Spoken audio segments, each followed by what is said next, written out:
Recording in progress.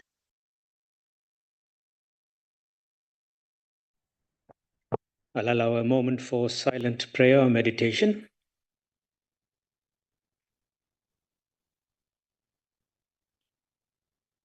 Thank you very much. You may take your seats.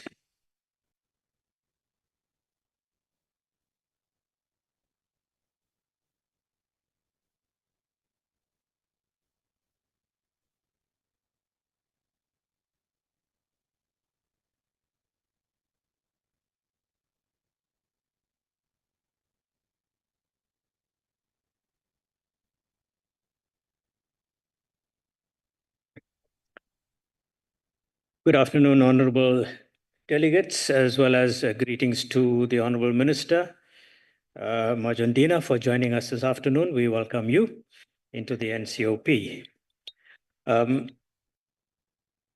delegates, I'd like to remind the delegates that the rules, in particular sub-rule 21, 22, and 23 of Rule 103 applies. Honorable delegates, in accordance with Council Rule 229 sub 1, there will be no notices of motions or motions without notice. Honorable delegates, before we proceed, I would like to just announce that there has been a swap in terms of our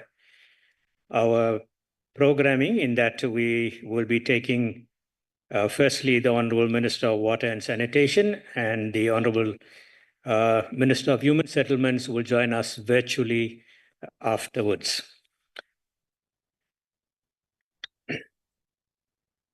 Further, I'd like to welcome any MECs that might be present, as well as special delegates and SELGA representatives in the House. I would like to remind delegates that in terms of Rule 229 of the Council rules, the time for reply by ministers to a question is 5 minutes. Only 4 supplementary questions are allowed per question.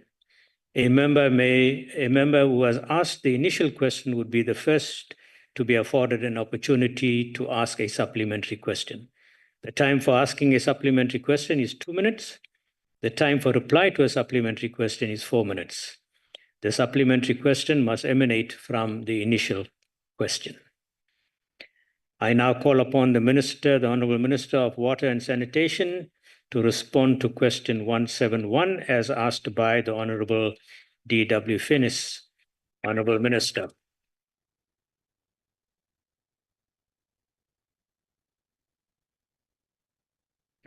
Thank you very much, Honourable Deputy Chair of the NCOP. Honourable members of the NCOP, good afternoon. This is my maiden speech, and I must not be howled at. It's my maiden speech. There's no such thing in this. To respond on the question as indicated on the order paper, at the end of August 2024, water boards were owed 22.9 billion. That is owed by the individual municipalities to water boards. According to analysis that has been conducted by the Department of Water and Sanitation, one water board does not have any arrear debt owed to municipalities, while water boards impacted by outstanding debt are categorized into 3. The first one are water boards facing imminent bankruptcy. They are facing imminent bankruptcy because they are not paid. They are owed huge sums of money by municipalities. Those are Val Central Water and Mahalis Water. That's the first category. The second category is water boards experiencing cash flow challenges, but not facing imminent bankruptcy, because certain municipalities, they pay on and off. Those are Amatola Water and Lepelle Northern Water. And the last category is water boards experiencing declining payment level. That is Rand Water and Umgeni Tugela Water. That is the response for the first question. No, thank you very much, Honourable Minister, and I can assure you that we don't howl in this House. Our members are very disciplined, I must say. Now we'll move on to the follow-up questions. Honorable Finis, do you have a follow-up question? Thank you, Chairperson. I was covered. Thank you very much. Thank you very much. Follow-up question number 2 from the Honorable Dr. Srihochel. Thank you, Deputy Speaker. Minister, water boards around the country are turning into crime scenes. Just yesterday, you were implicated in obstructing justice in a criminal case opened regarding the Amatola water board in the Eastern Cape. Minister, water boards are unstable due to poor leadership structures, weak internal controls, non-financial compliance, inadequate procurement procedures, and under-resourced technical departments. Do you not agree, Minister, that the rampant corruption within water boards would be done away with if the authority of appointing water boards by the Minister should be taken away, with such appointments then be handled by an independent panel to ensure competent and capable people are appointed, which will avoid situations like dismissed CEOs allegedly secretly meeting with Deputy Minister Malobo to rig tenders? Thank you. Thank you very much. Your response, Honorable Minister. Thank you very much to Honorable the Doctor. You are bringing serious allegations against the Deputy Minister Mashlobo. You are bringing the serious allegations that there is a criminal case that has been opened. If there is a criminal case opened, I cannot respond on that. It is sub judice. So I cannot respond on something that is with police or investigating officers. At the same time, on the issue of Honorable Mashlobo, still I'm unable to respond on that until there is a tangible report on that. As far as I know, I've instructed the water board to investigate the claims that are there, the allegations that are there, and should it be found that indeed something has happened, I will take the matter up to the SIU because I don't have investigating authority as a minister. It is you might be correct to think that the water boards are corrupt. That's another allegation because water boards, they get audited. And unless you are basing your argument on the findings of the Auditor General, then we can talk about that. But to bring untested allegations here and to insinuate that the minister must not be involved, it must be an independent. This is our entity. Unfortunately, this is our entity and we have the mandate to appoint those. Appointing and corruption, those are two different things that you must try to separate so that we deal with corruption. I'm not going to defend any corruption if there's corruption, but it must be put to test. Thank you very much. Thank you very much, Honorable Minister. We now move on to the follow-up question 3 from the Honorable Suwisa. Thank you, Minister. Thank you, Chair.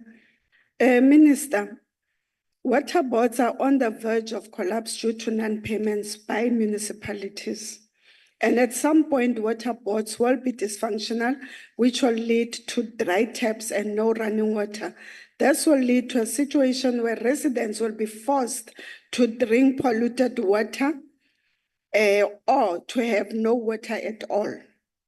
Knowing that, I know that, Minister, you are going to say it's not your responsibility to provide for water, but in light of this crisis that municipalities are facing, which measures is the Minister going to put in place to ensure that our people do continue to experience adequate running water in the comfort of their areas? Thank you.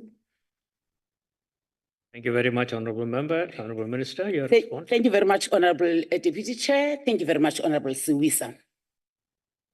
The mandate of the department is that of management of the water resource, is that of ensuring that through the water boards, we supply bulk water. The reticulation of water is the mandate, which is in the Constitution, Section 27, that municipalities have a mandate of water provision. That is in the Constitution. Unfortunately, we cannot take over the responsibility of municipality unless that municipality has collapsed, unless that municipality has come out to request for partnership. We do assist municipalities in terms of municipal support. We seek grant, we give REPIC grant, but at the end of the day, it is the responsibility of the municipality. We do take pain as well that water cannot come out of the tap to reach the beneficiaries, but it is the responsibility of the municipality. Thank you. Thank you very much. We now move on to the next follow-up question from the Honorable Briet. Thank you, Deputy Chair.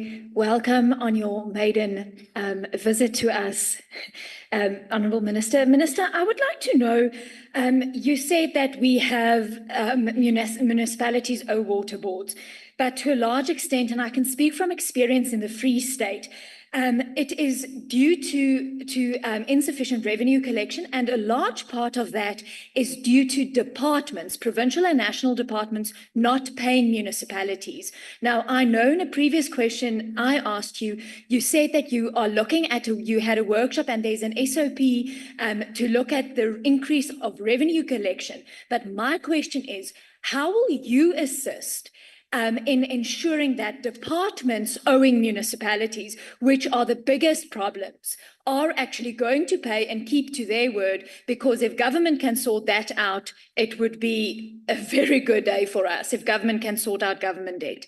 Thank you, Deputy Chair. Thank you very much, Honourable Minister. Thank you very much, Honourable Chair. Thank you very much, Honourable Briet. Indeed, it is a fact that most of the municipalities are unable to collect the revenue from departments, from big business, from household users, because the pay for user pay is not usually adhered to, and municipalities might not have enough capacity to ensure that they do collection of their revenue.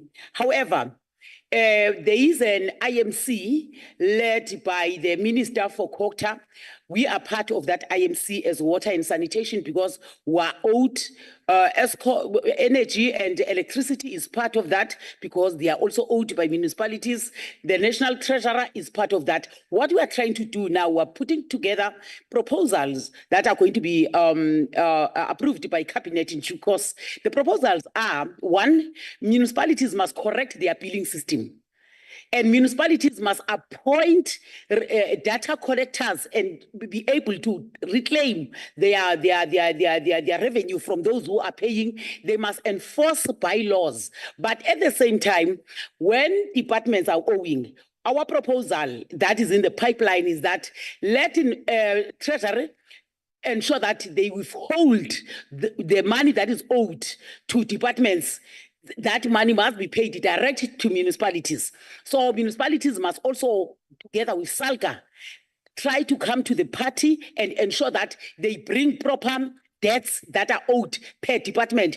Departments have no right to owe municipalities, but when those municipalities are owing, are owed by national departments, then those municipalities will then owe us. And at the end of the day, who suffer? It will be the ordinary citizens, but municipalities must also up their game. Thank you. Thank you very much, Minister. We are done with question 171. We now move on to question 160 as posed by Dr. Skriokoko. Minister, your response? Is question what? Question 160. Thank you very much, Honourable Member.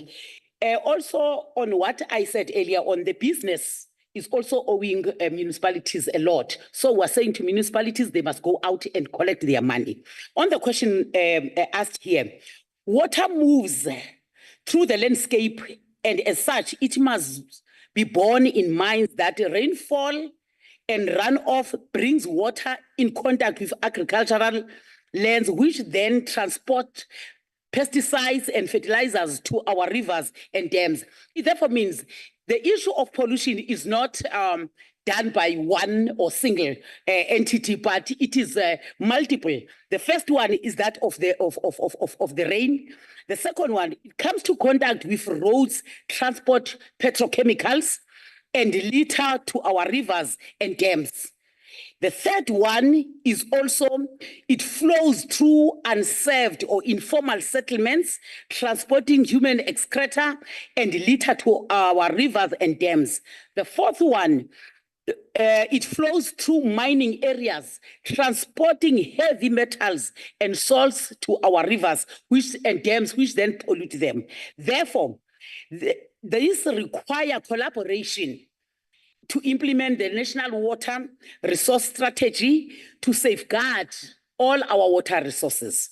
The National Water Act provides several enabling provisions to protect water resources through the setting of resource quality objectives with clear goals, which are water quantity pattern, timing, water level, and assurance of in-stream flow. The second one is water quality, including the physical, chemical, and biological characteristics of the water. And the third one is the character and condition of in-stream, which also affect on banks of the rivers and depending on the habitat. And that also is quite common across the rivers and dams. Any water use authorities and anyone that is authorized by the department must take resource quality objectives into account, and the department has to monitor compliance. The Act enables the regulator, ourselves, to require the person responsible to take action to prevent pollution occurring as a result of activities on land. This may be for authorized or unlawful water use, or where there is pollution incidents that does not occur due to water. The department further monitors compliance of municipal water services against the Water Service Act through a blue and a green drop program and publishes those results on a regular basis, because we monitor and we have to classify whether the water is a blue drop, a green drop, or a no drop.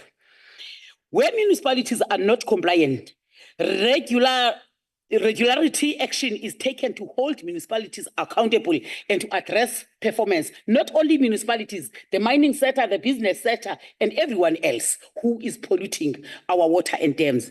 The proposed amendment of the Water Services Act and the National Water Act are going to assist us to enforce compliance and compliance to all the water users. Thank you very much, Chair. Thank you very much, Honorable Minister. We now move on to the follow-up question. Honorable Dr. Skripal, do you have a follow-up?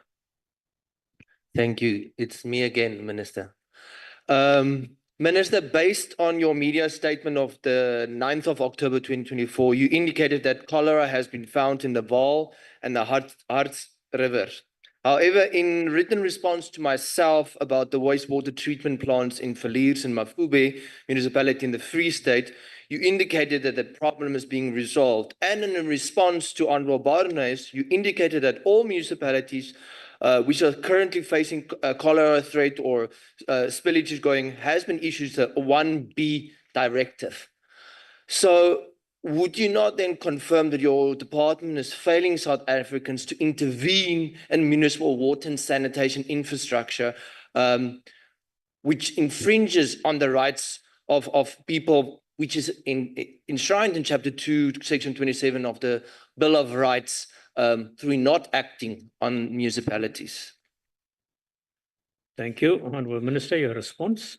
Thank you very much, Honorable Deputy Chair. Thank you very much, Doc, for your follow-up.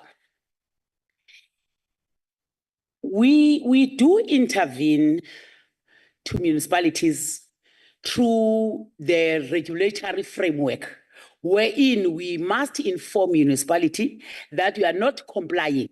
You must act, and we do raise and list the list, whatever that the municipality is not complying with. And we tell municipality comply, or else we'll have to take an action. Unfortunately, taking an action will mean that we must enforce compliance by going to court of laws.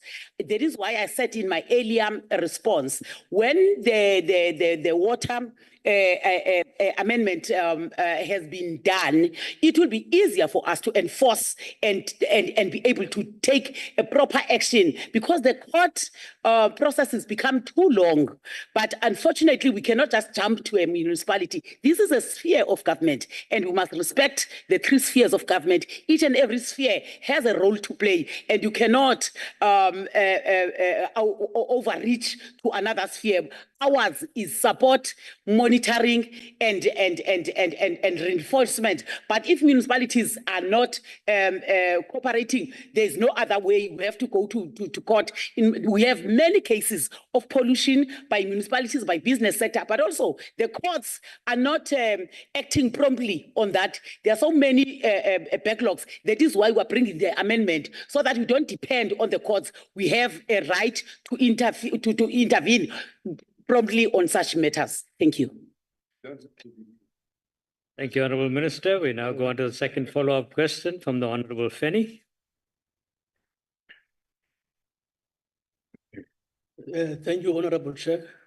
Good afternoon, Honorable Minister. Thank you very much, Honorable Chair. Honorable Minister, the persistence of the challenge of pollution of natural water resources is related to technical and financial capabilities of the municipalities to discharge their core developmental mandate. Whilst we note some municipalities are given grants for sound and effective water resources management, but use these grants for other operational expenses. The question that arises therefore is there any policy consideration to reassign some of the critical functions of municipalities like water waste management to other spheres of government as an interim measure to address this challenge? If not, why? Thank you very much, Honourable Member. Honourable Minister. I've missed this question for quite some time. If not, why? If yes, give details. Thank you very much, Honourable Fenny, for that question.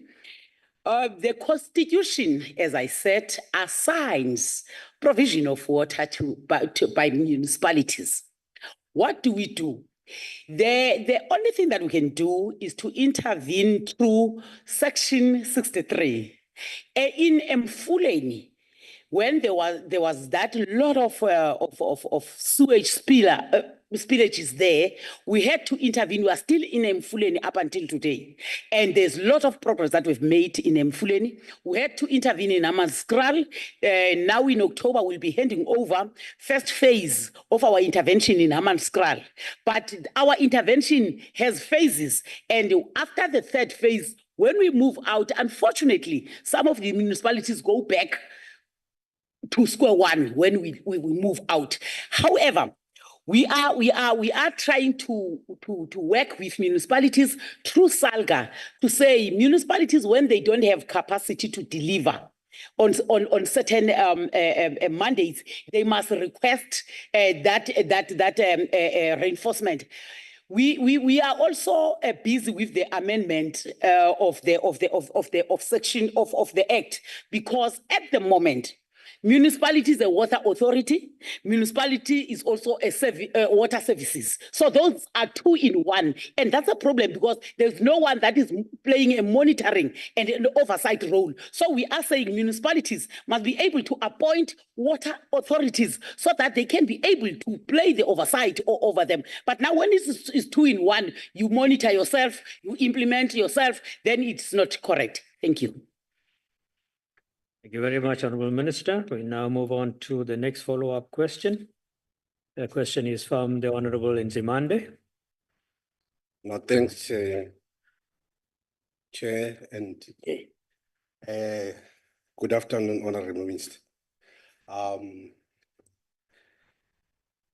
I guess the Minister is not suggesting in his house that amendment of the act will remove the risks completely. The risks will always be there.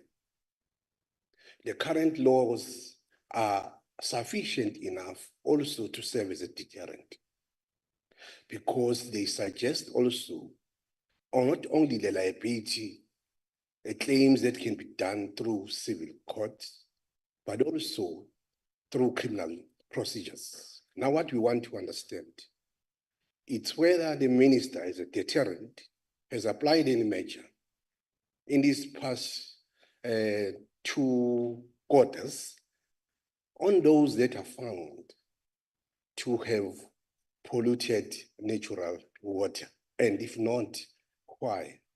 Thank you. Thank you, Honourable Member. Honourable Minister. Thank you very much, Honorable Chair. Thank you very much, Mpepeto, Honorable Nzimande. Indeed, there are laws, but it is against that background that Parliament time and again will amend the law, because the gist of the law is in its implementation. When you implement, then you see some loopholes. As I've said here, that if you are a water authority, you are a water services at the same time, that's a problem. And unless there is a law that says separate the two, there are municipalities, there are business sectors, there's mining that we have taken to court and on criminal procedures, but it takes long.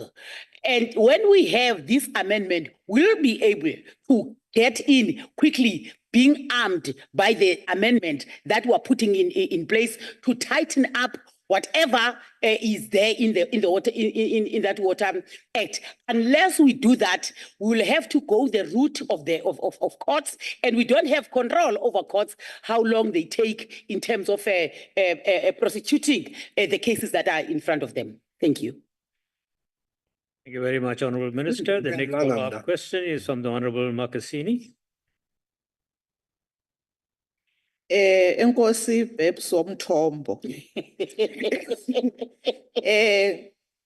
Minister, issue yase-Vaal River, yes, was spillage that affect the areas like Nwate and Mafube. Kudala iqhubekeka. While we are waiting the court outcomes and the amendment of the act, what are we doing now to make sure abantu baseNwate and Mafube municipality abaseli amanzi angekho angahlambulukanga, because it's a problem regardless of the collaboration that we have involved the SNDF, but the problem is still continue. Nenza ntoni okwangoku eze sisamele imithetho and the act that will empower yourself and your department. Thank you very much. Thank you very much, Honourable Member. Honourable Minister. Thank you very much, Honourable Deputy Chair, Honourable Makasini, enkosi kakhulu.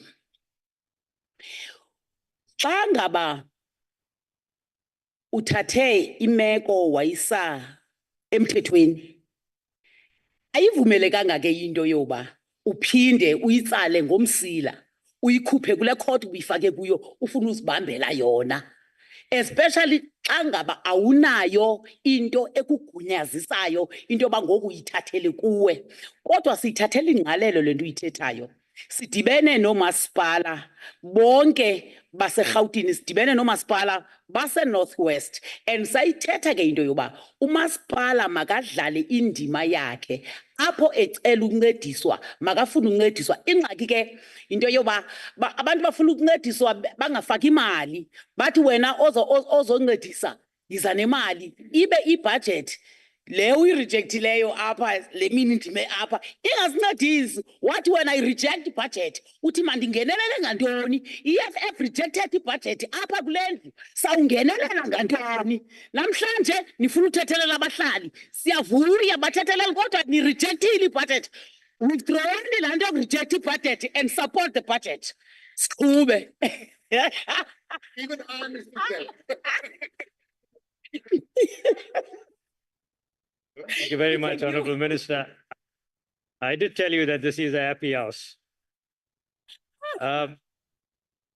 We now move on to the next question. You supported more.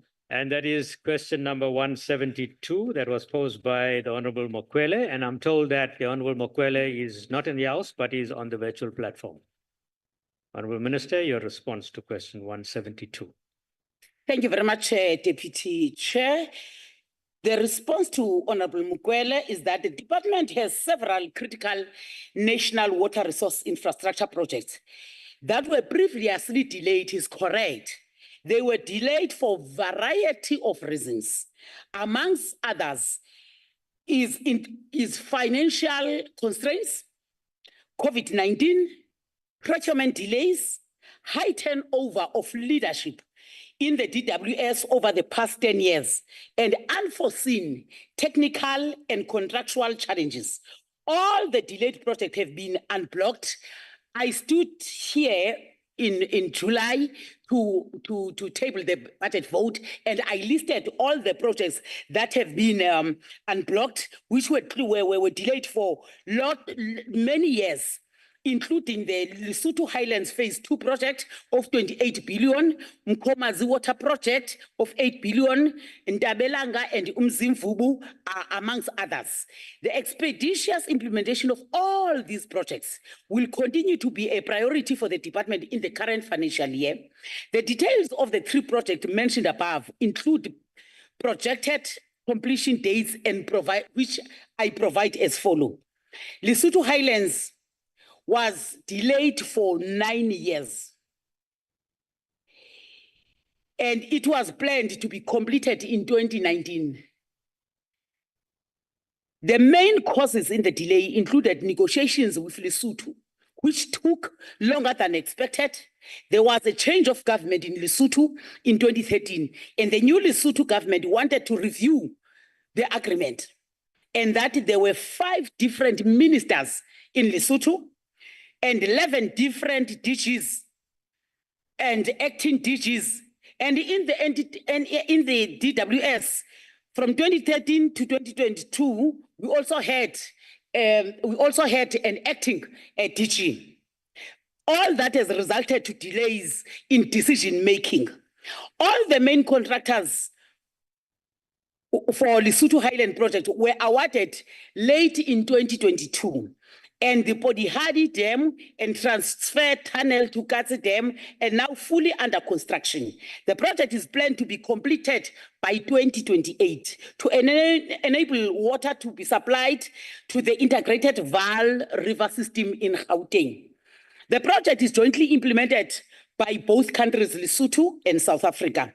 The implementing body is Lesotho Highlands Development Authority. The project is fully funded with finance raised in the financial markets by the TCTA. Remember, we don't have in the government fiscus to fund such projects. We depend on TCTA that goes out and raise money from the financial markets. So even when you look at the budget vote, that is not the money that has been voted on the budget, because the fiscal does not have that, but we are raising funds for these projects. Thank you very much.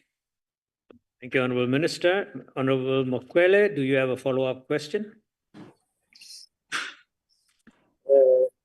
Thanks very much, and also thanks very much, Minister, for your comprehensive response. Indeed, your response was is very detailed. Minister, you will also agree with me that some of the critical water infrastructure projects have been taken unnecessarily long due to mismanagement, corruption, poor project planning and implementation, which has escalated the initial cost to unacceptable proportion. In the light of this, how much funds have been recovered from the project that were investigated for maladministration and corruption till today?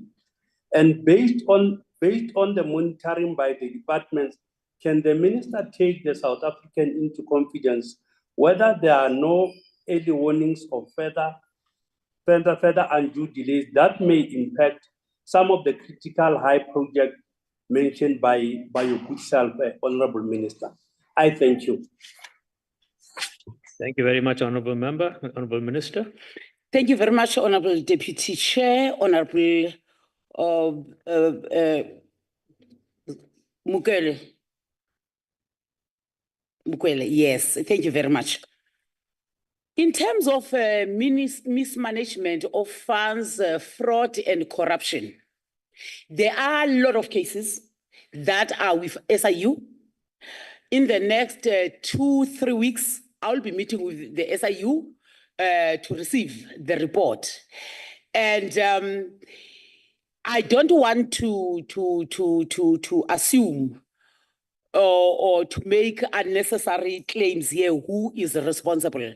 But we know that those delays, most of them, there is because of the construction. At a construction level, there's a lot that is happening there. Some of the contractors are nowhere to be found. They were paid, but also the monitoring was not done adequately. And therefore, we are awaiting for SIU together with SAPS to give us those reports, and we'll know what to do.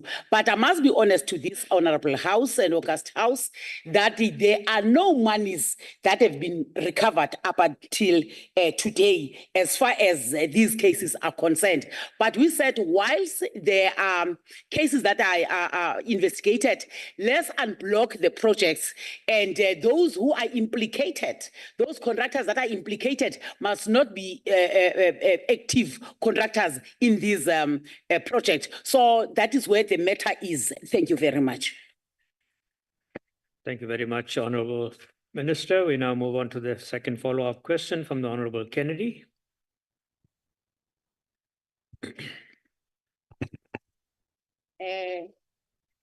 Thank you, Honorable Chair, and good afternoon, honorable members. Good afternoon, Minister.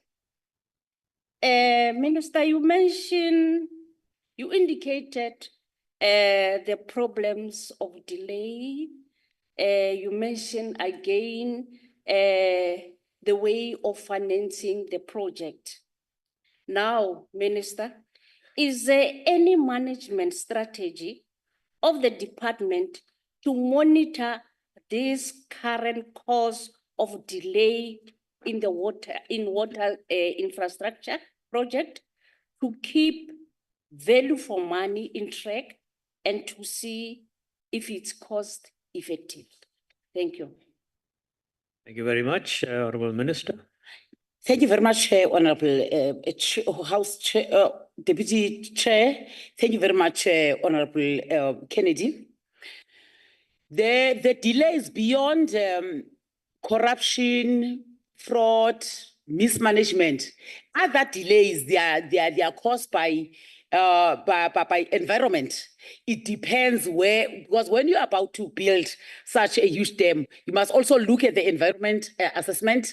You must look at a lot of things. And when you build a dam, it's not inside, it's not built inside, it's built outside, where you must also look at the seasons. With the climate change and global warming, things that in the past, we used to build dams between May and July because there was no lot of rain. But now we have just seen that in September there is a snow. So there are other things that are beyond our own control in terms of that. Be that as may.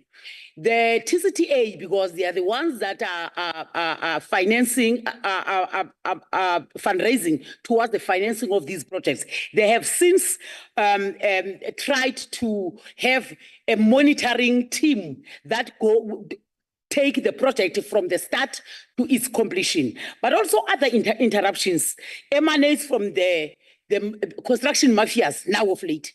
They emanate from construction mafias, which at times they are called business forums, of which they are not. Because if you're a business forum, you cannot interrupt. Instead, you would want to engage and be given that percentage, but you don't come and demand a percentage, 30% or 50%, when you are not even active in the project, when you are not there and stop the project. So we have since elevated that matter to SAPS of these stoppages that are done through contract mafias. But the value for money, At times you see the value for money being good, at times not very good. So when the contractor has completed, there is that period where we are supposed to look and validate if that is meeting all the spec and what it was expected to be on the project. So far, those that we have completed, there is value for money.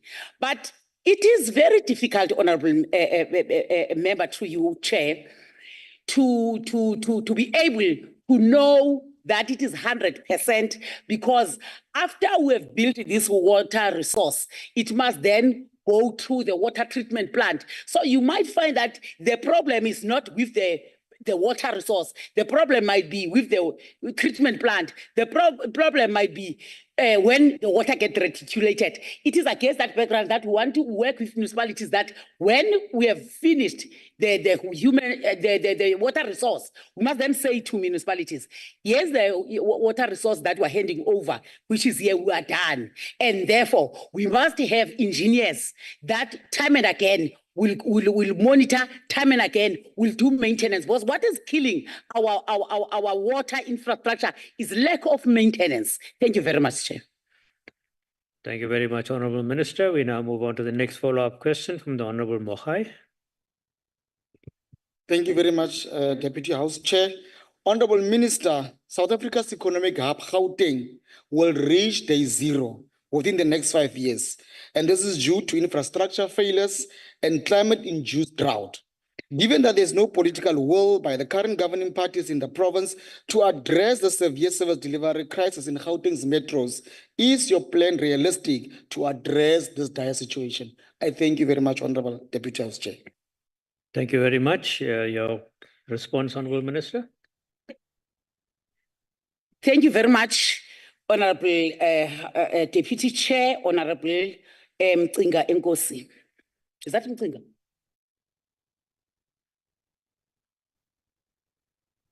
Mukai. Thank you very much, Honorable Mukai. Mukai, okay. The issue of Gauteng.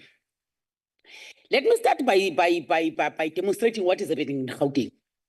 In Gauteng and eThekwini, not KZN, Gauteng as a province and eThekwini as a municipality, they consume 298 per capita per day, as against the international norm of 173 per capita per day.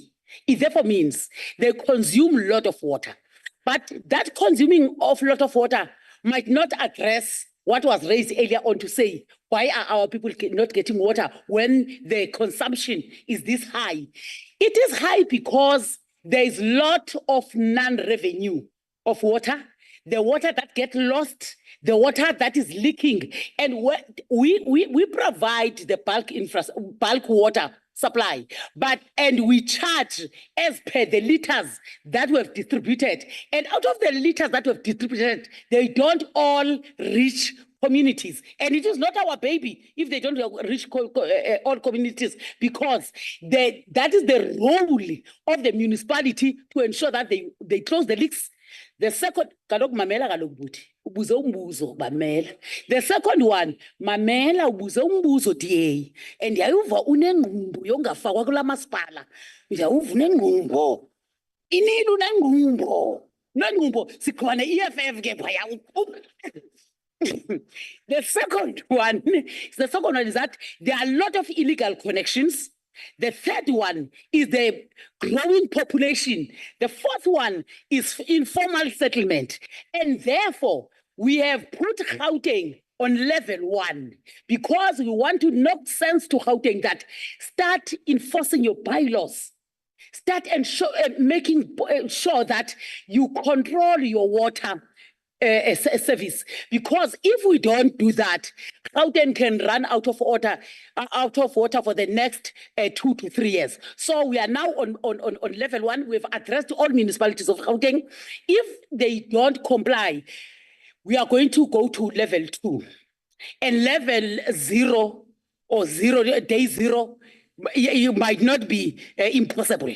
Might not be impossible. If you are staying in Gauteng, make sure that you don't use a hose pipe to wash your car, as according to this level 1 now. You must use a bucket. At a particular time, you must not water your plants and fill up your swimming pools. Fill those during the night. We have addressed them. They are supposed to enforce the bylaws. But also, if you look in these areas, there are a lot of car wash.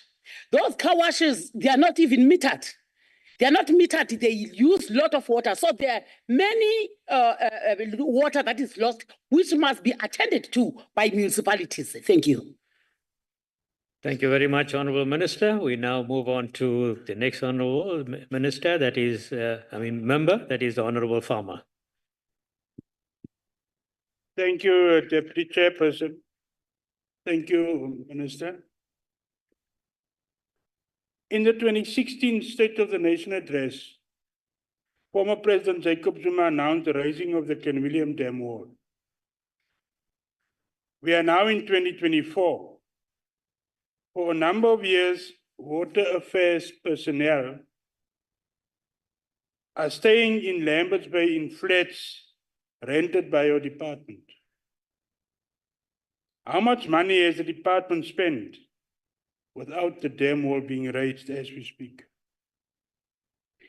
Thank you.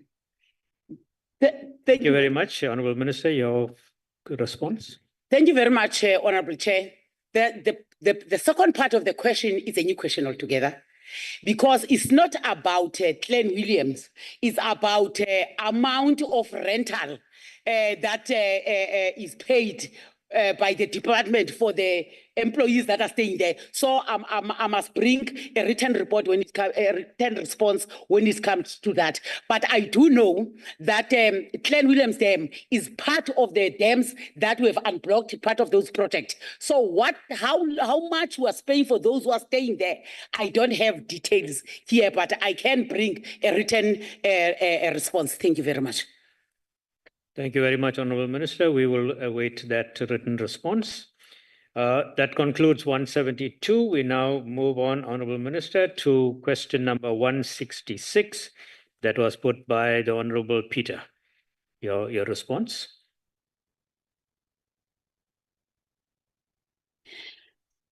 Thank you very much, Honorable Chair, and to Honorable Peter. The rural municipalities are water service authorities, and they have a long-term plan for schemes to source water supply from surface and underground water. Desalination is seen as a last resort. Throughout the world, I was in the United Nations General Assembly on the water sector in the past 10 days. The entire world is saying desalination is very expensive. It cannot be sustained. We have requested our Water Research Commission to join the global community to check on what could be easier, affordable ways of desalination. Because if you talk Eastern Cape, you talk KZN, you talk Western Cape, we are coastal provinces. We are not supposed to suffer in terms of water. We're supposed to get water from the sea and desalinate that water, but that process is very expensive. For instance, in the Ndlambe local municipality in the Eastern Cape, which is a water scarce local area situated on the coast, there are four small desalination plants which involve desalination on the sea and back from the groundwater. These are operational and they assist in the alleviation of challenges of water shortages. However, they are not sustainable. For instance, the very Ndlambe municipalities want to abandon that and resort to other methods. So we still have not got how we can use desalination to tap on the coastal provinces and on the sea to ensure that people get water, because we can't short circuit that. You have to follow all the processes. Thank you very much, Honorable Deputy Chair. Thank you very much, Honorable Minister. Honorable Peter, do you have a follow-up? Thank you very much, Chair. Honorable Minister, good morning or good afternoon. Given the significant energy demands of large-scale desalination on an already strained electricity grid, as well as the environmental concern, such as the generation and the disposal of toxic brine waste, has the department explored integrating renewable energy sources such as solar and wind power into proposed desalination projects to reduce their carbon footprint and enhance sustainability? If so, Minister, what assurances are in place that these renewable energy sources will be reliable and have sufficient life cycle to prevent potential water supply interruption due to energy inefficiencies?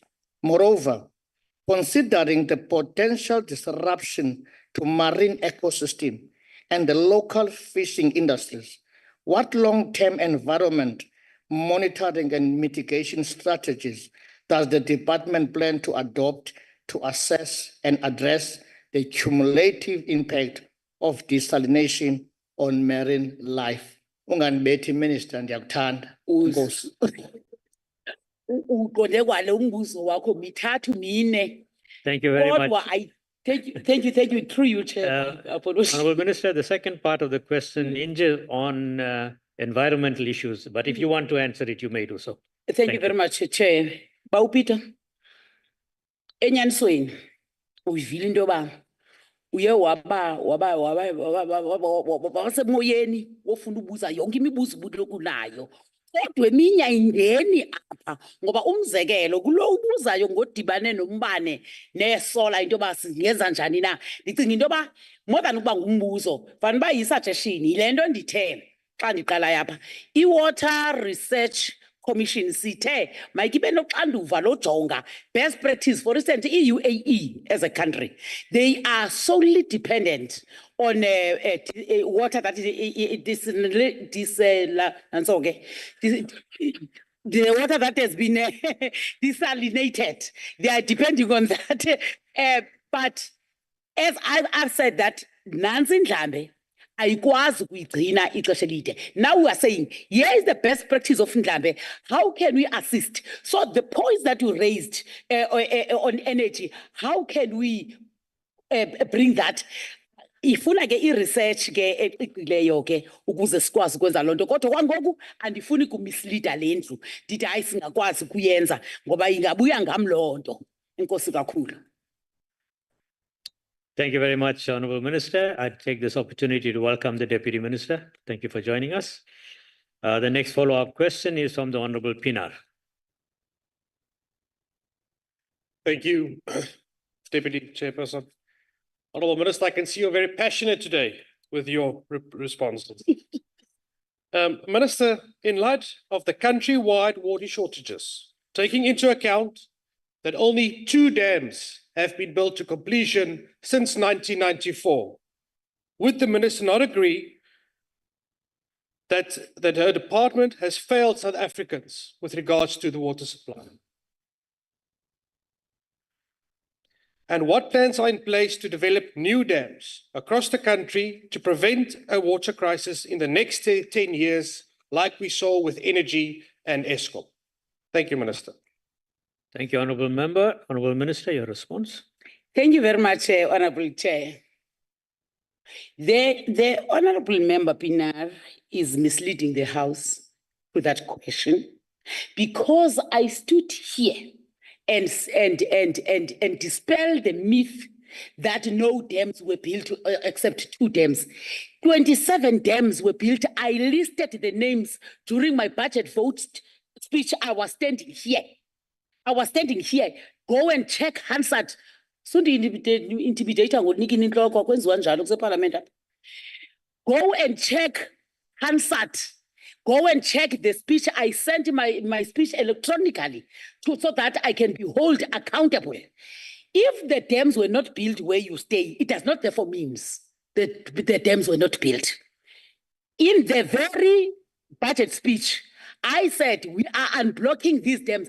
These projects that have been blocked for more than 9 years, and I stated the list of all those dams. So it is not true. And the reason why at times we are not building a new dam, we are raising the dam. The question that was asked by honorable member, that Klein Williams Dam has been raised in other dams because it takes rather longer in other areas to build a new dam. Instead, your comrade, Putiman. Because we are. And are you protected, Honorable Minister? You protected. Go ahead. Yeah? Come again? Digging a hole. Digging a hole. Where the abuser are. So when you rise, or you raise the level of water, you are raising it so that it must have higher liters of water that it can distribute. And therefore, it is not all the time that we build a new dam. When there is capacity to raise the levels of that dam, that's what we are doing. I also explained how many dams are in this program, how many new dams, and it takes not less than 5 years to build a dam.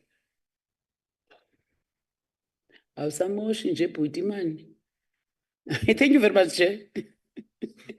Thank you, Honorable Minister. We now move on to the next follow-up question from the Honorable Nkinga.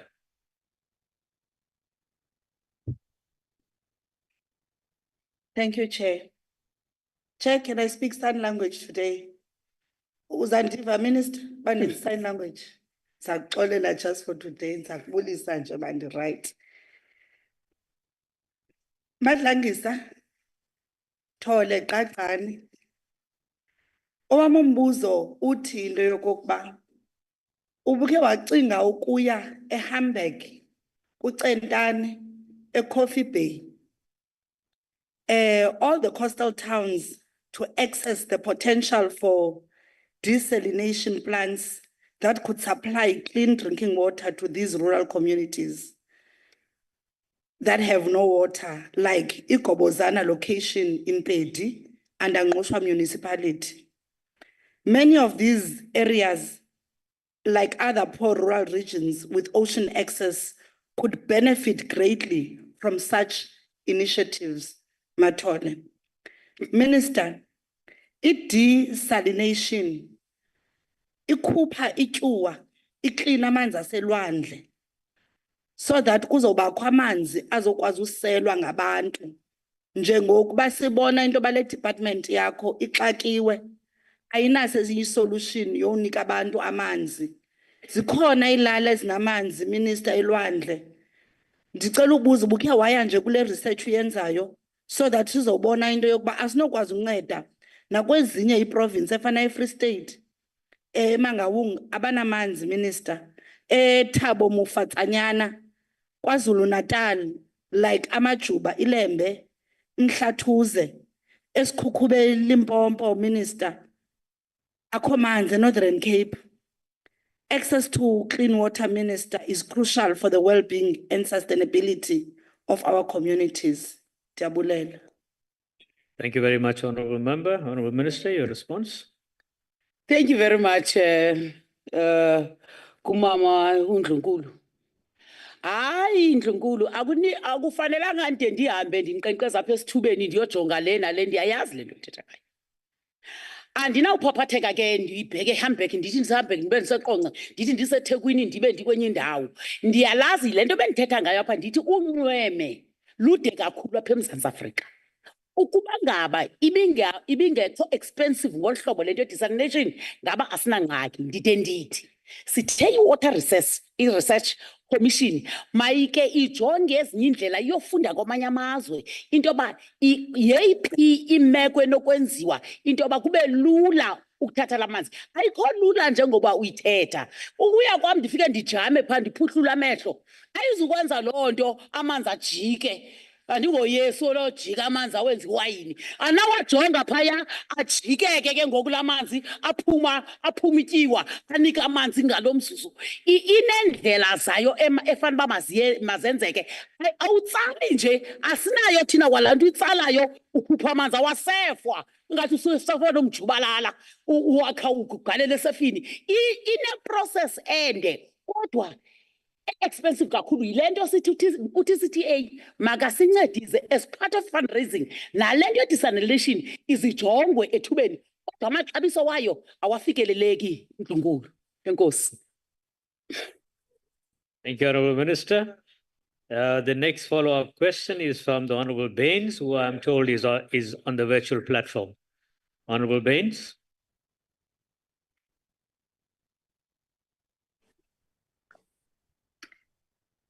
Thank you, Chair. Good afternoon, everybody in the House. Good afternoon, Honorable Minister. Really, your energy-driven responses is contagious. My question is, whilst the sustainable provision of water supply to communities remains critical at the center of the developmental mandate of local government and the government at large, among the critical factors that undermine sustainable water supply is the leaks of water pipes.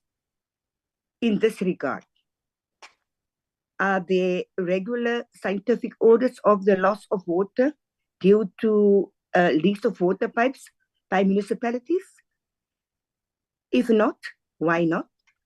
And if so, what is the current overall rate of water losses due to leakage of water pipes? And what is the sustainable plan of the department to address this challenge in the medium to long term? I thank you. Thank you very much, Honorable Baines. Minister, your response. Thank you very much, Honorable Chair. Thank you very much to Honorable Baines. The issue of shortage of water and the challenges that are facing those who are supposed to be giving water to our people. There are multiple challenges. One, I've said here that we as a department, we do assist municipality through the WISIC grant, through the RIPIC grant, but also there is MISA through COCTA that is assisting them. But as long as the water infrastructure is not maintained, then there will be disruptions and interruptions every time. And therefore, the sales of water must be invested back to the water infrastructure. Same with electricity. The sales of electricity must be invested back. So what we are doing now with the National Treasury, consulting with municipalities, of course, is that when they are given their municipal infrastructure grant, it must be clearly outlined that this particular percentage must be used for water infrastructure maintenance and nothing else. Municipalities across the country, they do everything else in terms of expenditure, but not to focus on water infrastructure. And when there is no water, even the economy is not going to grow. There is no livelihoods when there is no water. Until people knock sense and understand the importance of water, that when we say water is life, we mean it. When we say sanitation is dignity, we mean it. And therefore, priority must be given to water infrastructure and its maintenance. It is against that background that we have just closed the Lesotho Highland Tunnel, because every 5 years, we must do major maintenance. We have closed it for 6 months. We're going to do maintenance. If we cannot do maintenance, there can be no water, especially for the provinces of Gauteng, Northern Cape, Northwest, and Free State, because they depend on that Lesotho tunnel. So we must always be on our toes to ensure that we do maintenance. And we have urged municipalities to maintain water, their water infrastructure. And when they get equitable share, what amount must be ring-fenced for water maintenance. Thank you.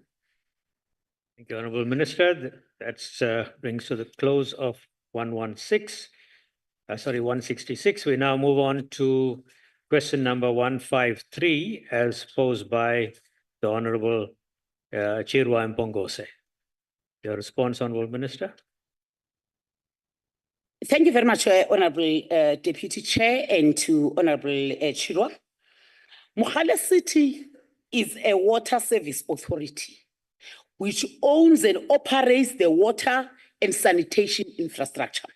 The Department of Water and Sanitation has engaged the city regarding the state of the waste water infrastructure, but the city did not cooperate. The Mogale City did not cooperate with the department when we made attempts to reach out and to assist them through Section 63 of Water Services Act, because we're able to intervene on that.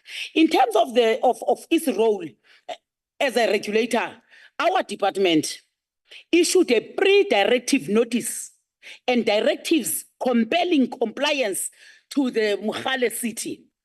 As a result, the department had to institute criminal cases against Mogale City for pollution under Section 151 of the National Water Act because the municipality refused to comply.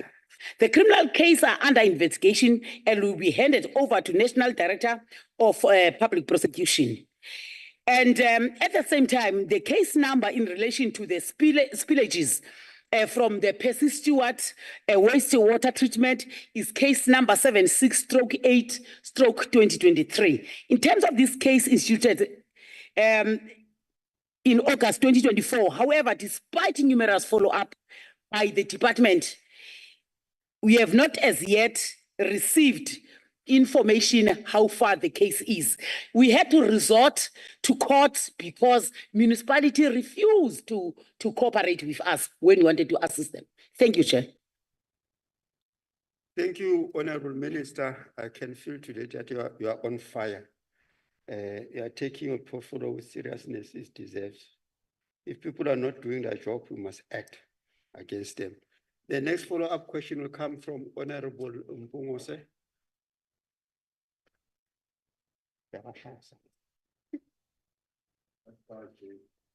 Thank you so much, Sawubona Minister. A flip human waste water treatment plant in Mogale City was meant to be completed in June 2024.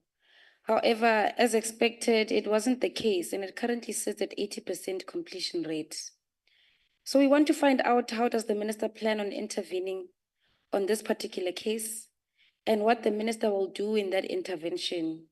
And on a much broader scale, Minister, we want to find out what plans you have to ensure that all these incomplete projects in relation to infrastructure delays and abandonment and neglect, and which are actually used to coerce more money from the public purse, as has come to light during our oversight week in Gauteng, that they are completed urgently, firstly, and with no extra money being spent, with adequate action that will be taken. What is that kind of action that the minister will take in the case of delays to hold the people that are involved, both at executive level, political office, but also the officials as well, and the contractors that are entrusted with these projects accountable? Thank you. Over to you, Honorable Minister. Thank you very much, Honorable House Chair. Thank you very much, Honorable Chirwa. And yes, Gelefani Esbini. Congratulations, Gule Esbini.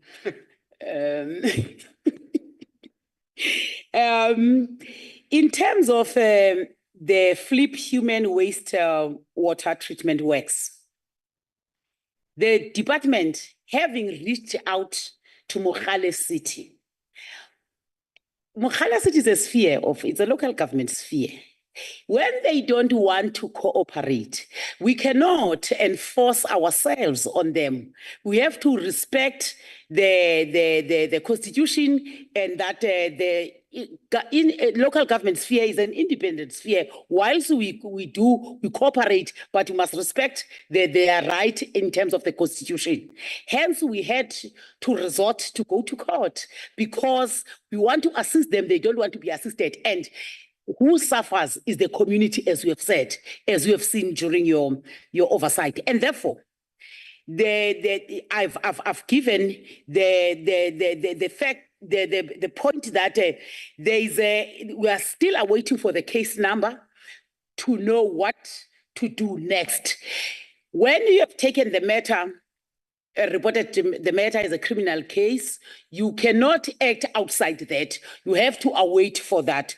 However, we're still open to engage with them should they feel a need to engage with us. Unfortunately, we cannot bulldoze ourselves on them. And if it was not a constitutional matter, Honorable Chirwa, we should have intervened in a lot of municipalities, but we give them grant, the WISIC grant, they get a MIC, they are supposed to act and complete the treatment plan, but there's just no political will to do that. Thank you. Thank you, Honorable Minister. The next follow-up question will come from Honorable Du Plessis, Gauteng. Thank you, House Chair. Good day, Honourable Minister. As you are aware, global warming is an international issue, and many developing and developed countries with similar climates to South Africa are mitigating the risk successfully. Mogale City loses up to 44% of its potable water due to failing infrastructure, and this percentage is very close to what is happening in most other municipalities in South Africa due to failing infrastructure. Will the Minister consider fines to the municipalities and officials who do not maintain and repair water reticulation systems? As water is an inalienable right, it is serious. However, the second part is, do you only intervene in Hammanskraal where there are political points to get it, or other municipalities as well? Over to you, Honorable Minister. Thank you very much, Honorable Chair. Thank you to Honorable Du Plessis for that question. The reason why we have put Gauteng under the entire Gauteng under level 1 restriction is exactly because of this, that we want to encourage and knock sense to all municipalities of Gauteng that they have an aging infrastructure. Some of the infrastructure still have asbestos. They must change the infrastructure, maintain the infrastructure, build more reservoirs. Because of the growing population and the demand for water, the current water infrastructure is unable to cope with that. That is why we try to assist them through restrictions. Unfortunately, at this point, we cannot put fines on those municipalities. We have requested them to develop a plan on how to attend to the aging infrastructure and repairs, as well as to maintain.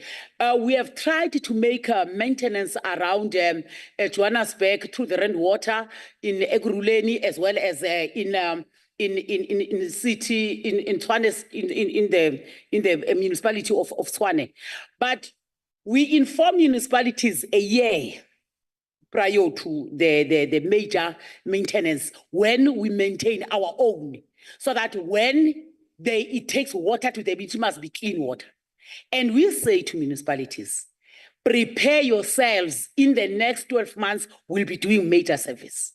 We'll agree, have meetings or almost on a monthly basis, and start maintenance. When we start maintenance in our bulk water, 3 days they come to us, we don't have water.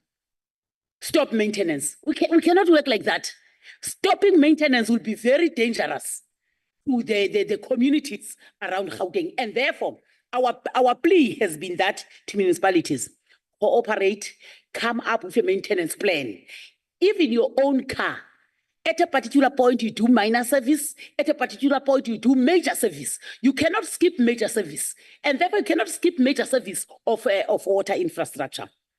Do you assist Hammanskraal only? Do you go to other municipalities?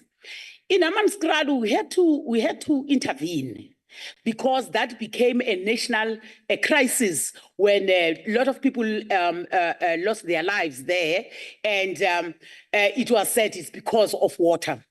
I'm saying that with caution. It was said it's waterborne disease. And therefore, we had to come in and assist. But what we do, we work with municipalities. We have intervened in Mfuleni.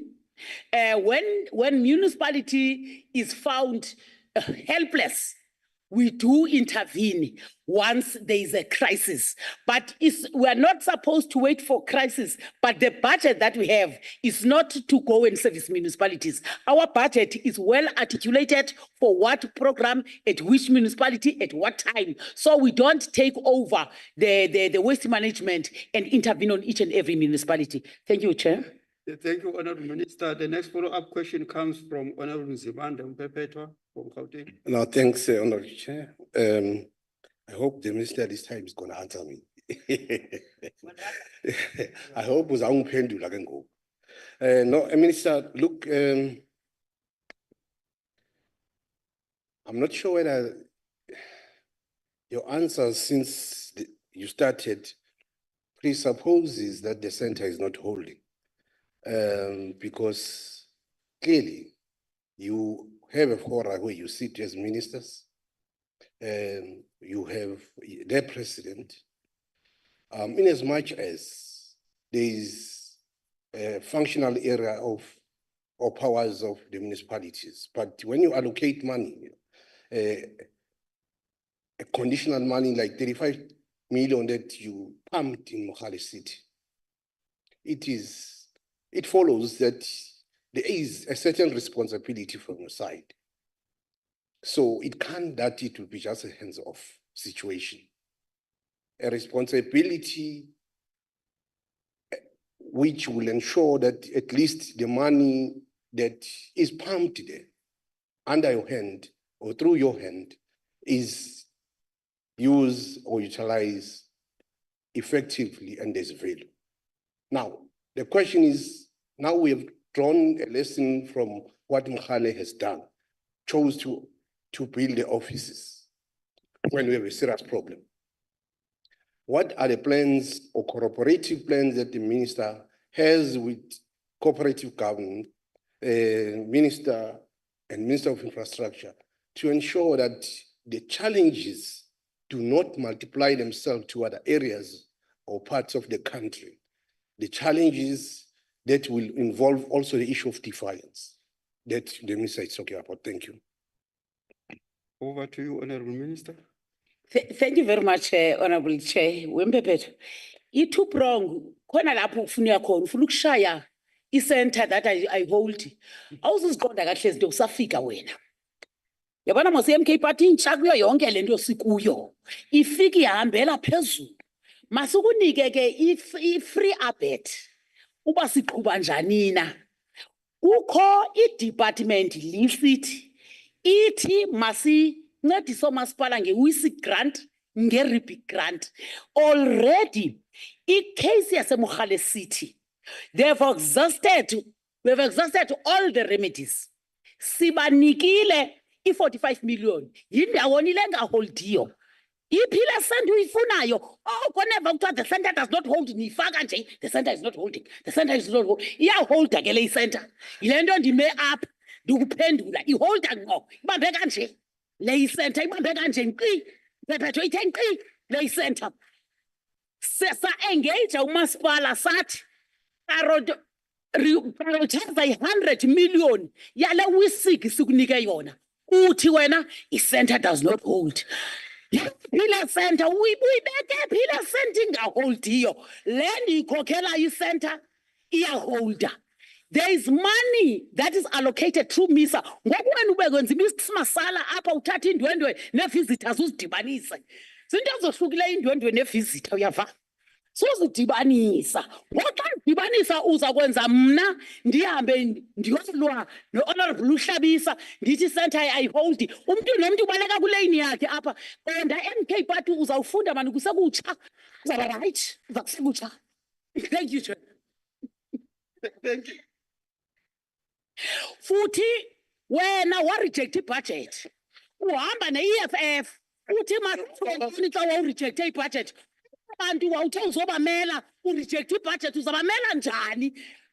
Bhala uthi I hereby withdraw my withdrawal. Well, thank you, Honorable Minister.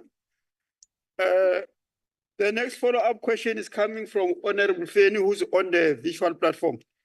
Honorable Feni, Eastern Cape. Thank you very much, Honorable Chair, and also Honorable Minister. Thanks very much for this elaborate response in the form of lecture. I agree with you, Honorable Minister, when you're saying that the SEDA is faulty. Performance is in charge. Just further lecture, Honorable Minister, in terms of Section 4.1, subsection 3, and subsection 4 of the Constitution, which enjoins any state organ involved in intergovernmental dispute to exhaust all remedies available before it can approach the court. Whilst we appreciate the action of the minister, which put the interest of our people first. Has the department exhausted all available remedies, including providing requisite capacity and support to the municipalities before resorting to criminal litigation? And secondly, can the minister take this August House in confidence about the relevant case law that the department has relied on in taking the route it has taken? Thank you very much once again, Honorable Minister. Over to you, Honorable Minister. Thank you very much, Honorable House Chair. Thank you very much to Honorable Feni. In accordance to the National Water Act, when we see a crisis, we must engage with municipality. Umamele na wempepeto, uzoba grand. We must engage with municipality. And where need arises, we must revoke or invoke Section 63. But when we have done all that before approaching the courts, because the reality is what Honorable Chirwa said, that the water is polluted and there is no stop up until we act on the matter. When we approach them, we even allocated that 45 million to say, deal with this issue and put top up and ensure that you arrest the situation. But they refused. So when we have exhausted all the internal processes and procedures, there is only one option left, is to approach the courts. That is not the route that we like, because it delays. Hence our submission that once the amendments have been done, it will give us a leeway to be able to act without going to court. At the moment, our hands are tied at the back because we cannot do things as we wish to assist, because we don't want to interfere, but we want to intervene in a way of assisting the very municipalities. But isala isifa uyiseziyeza uzawuthini ke into mayidudulo iyotshona ke. Enkosi. Thank you, Honorable Minister. Now we're going to the next question. Question 173, asked by Honorable Sibande Mpumalanga. Over to you, Honorable Minister. Yeah. Nandindoni yamanzi ufuna undike nginisela amanzi kaloku che. Awekho nala.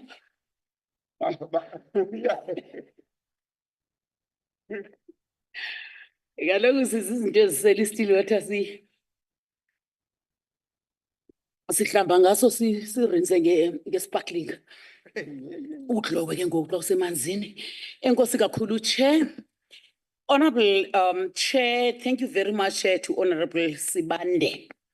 The Department of Water and Sanitation is collaborating with the industries, including the mining and the agricultural sectors, to invest in new water infrastructure. For example, we as a department were implementing 2 projects with the mining as well as the agricultural sector in Limpopo and in Northern Cape, because there is an issue of houses and the relevant municipalities through our department and mines, we are collaborating because we are saying, if you are mining in this area, you must know that we have a social responsibility. The water that you use here must also be accessed by the community around the mining sector. Don't exclude our people, even those that are in the agricultural sector. We are currently having a commission that I've appointed. It is led by retired Judge Mwebe, because there is a company which decided to divert water and close water for the downstream communities. They are not getting water and they're channeling water to their farm and agricultural site. And we are saying that is wrong. You cannot want to manage water on your own and inconvenience the ordinary masses that are supposed to get water. The only funds management model in Limpopo, there is 25 billion multi-year partnership between the department, the municipality, and the mining houses to construct a bulk and portable reticulation of water infrastructure to supply communities and mines around Sikukuni and Mogalakwena in Limpopo. This program will provide potable water to yard connection to an estimated 390,000 people. And we are saying these, the mining sector as well as agricultural sector, they must know that they cannot live above the people that are around them in terms of water access. Similarly, the Val Gamagara bulk water scheme in the Northern Cape is a partnership between the department and mining houses to supply potable bulk for mining, industrial, agriculture, and domestic use. So we're saying when we work together, it will be easier for your business to prosper. People must also prosper.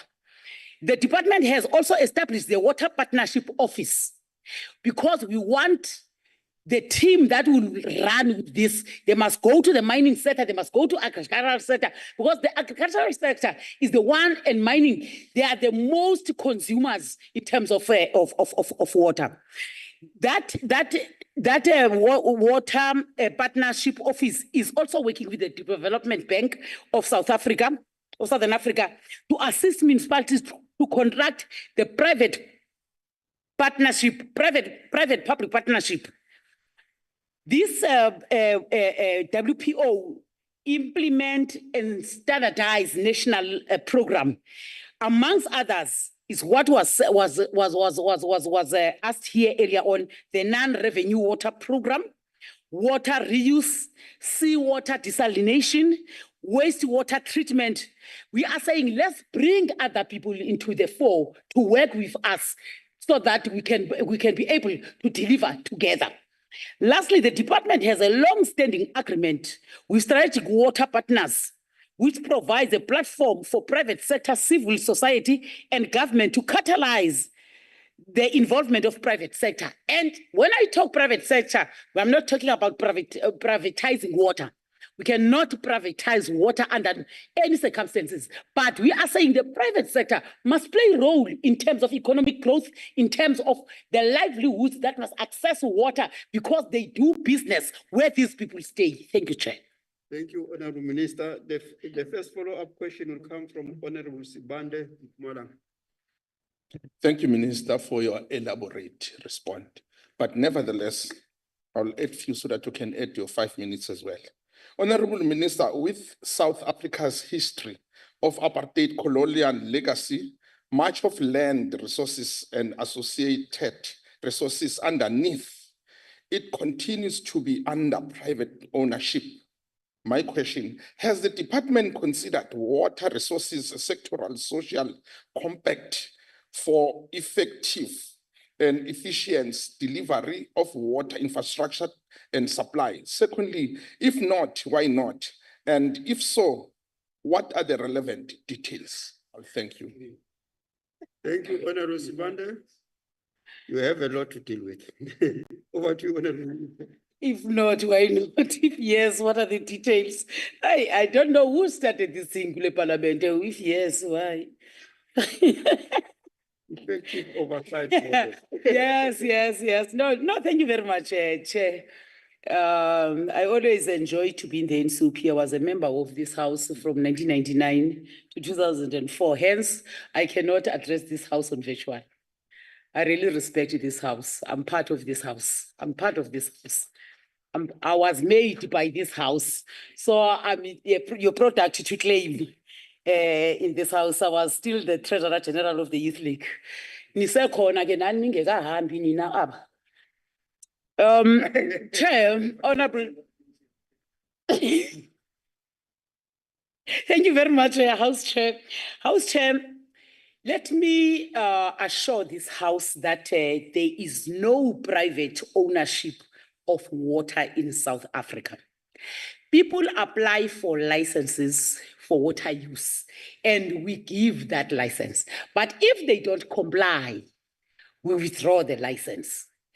Hence, we are now establishing water associations, water user associations, because we want our communities to take part.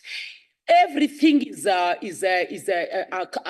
across the country is governed by certain bodies. You have a school governing body, you have community policing forum, but the issue of water, which is a critical water resource and a critical need to all our people, there hasn't been really strong water committees and strong water users association. And now we are establishing the CMAs that is going to work with our communities. We are also ensuring that those water associations are also going to oversight even the water boards that are our responsibility and our entities, because we want to ensure that we control this issue of water and our people must be able to get enough water. The National Water Act enables us to ensure that we work with every person who's a water user. But people use water differently. The household, they use water for easy things, but there are those who are running business and they don't want to pay for their water.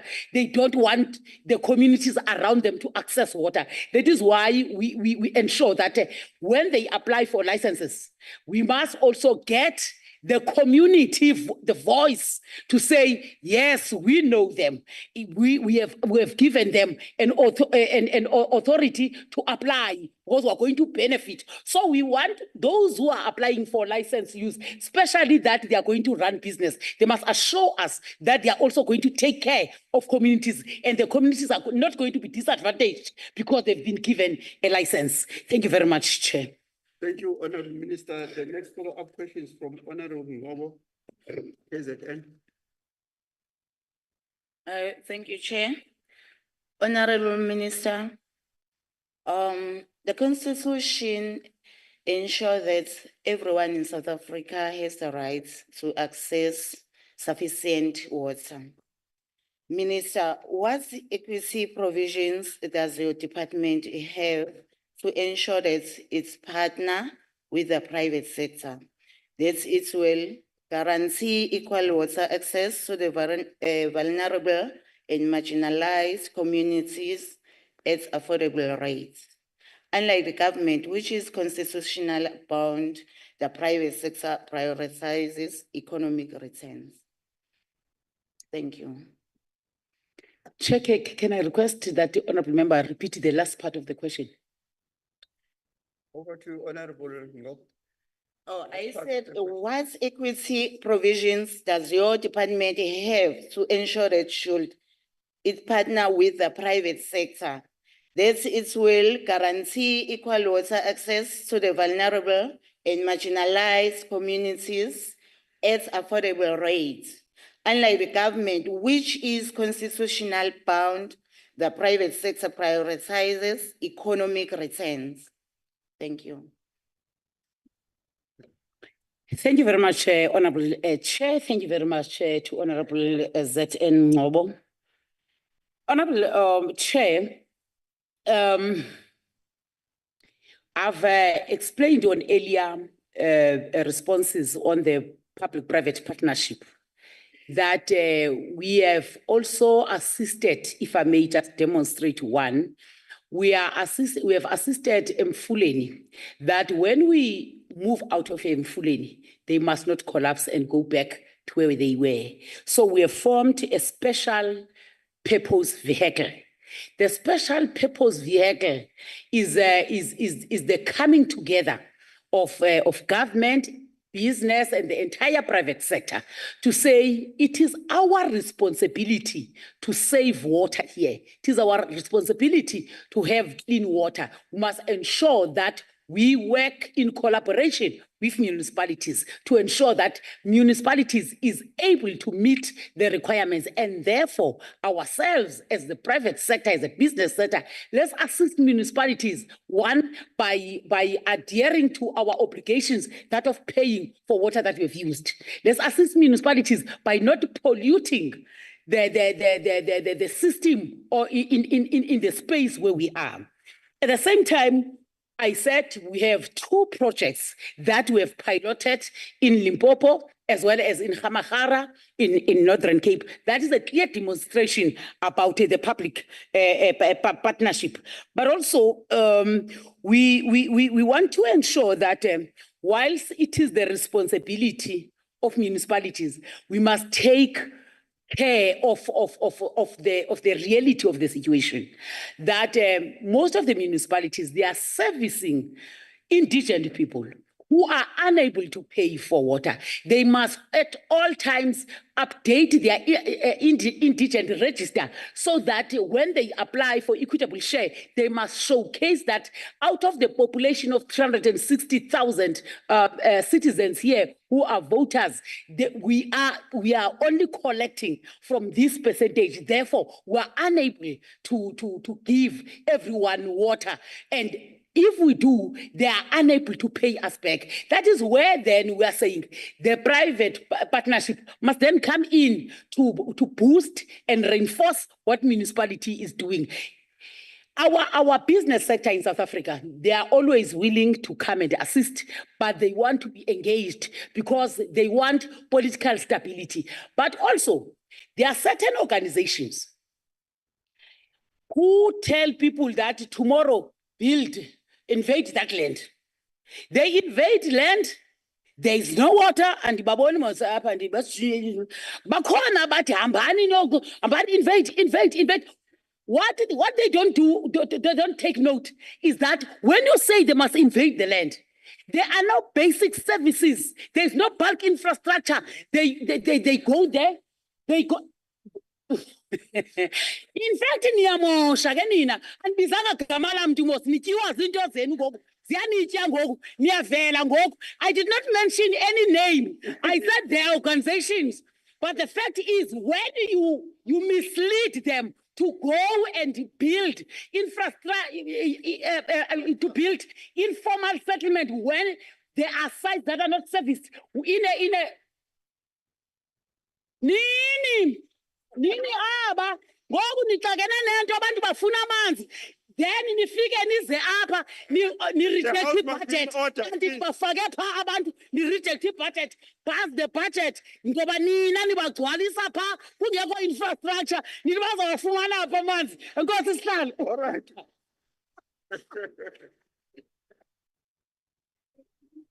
All right.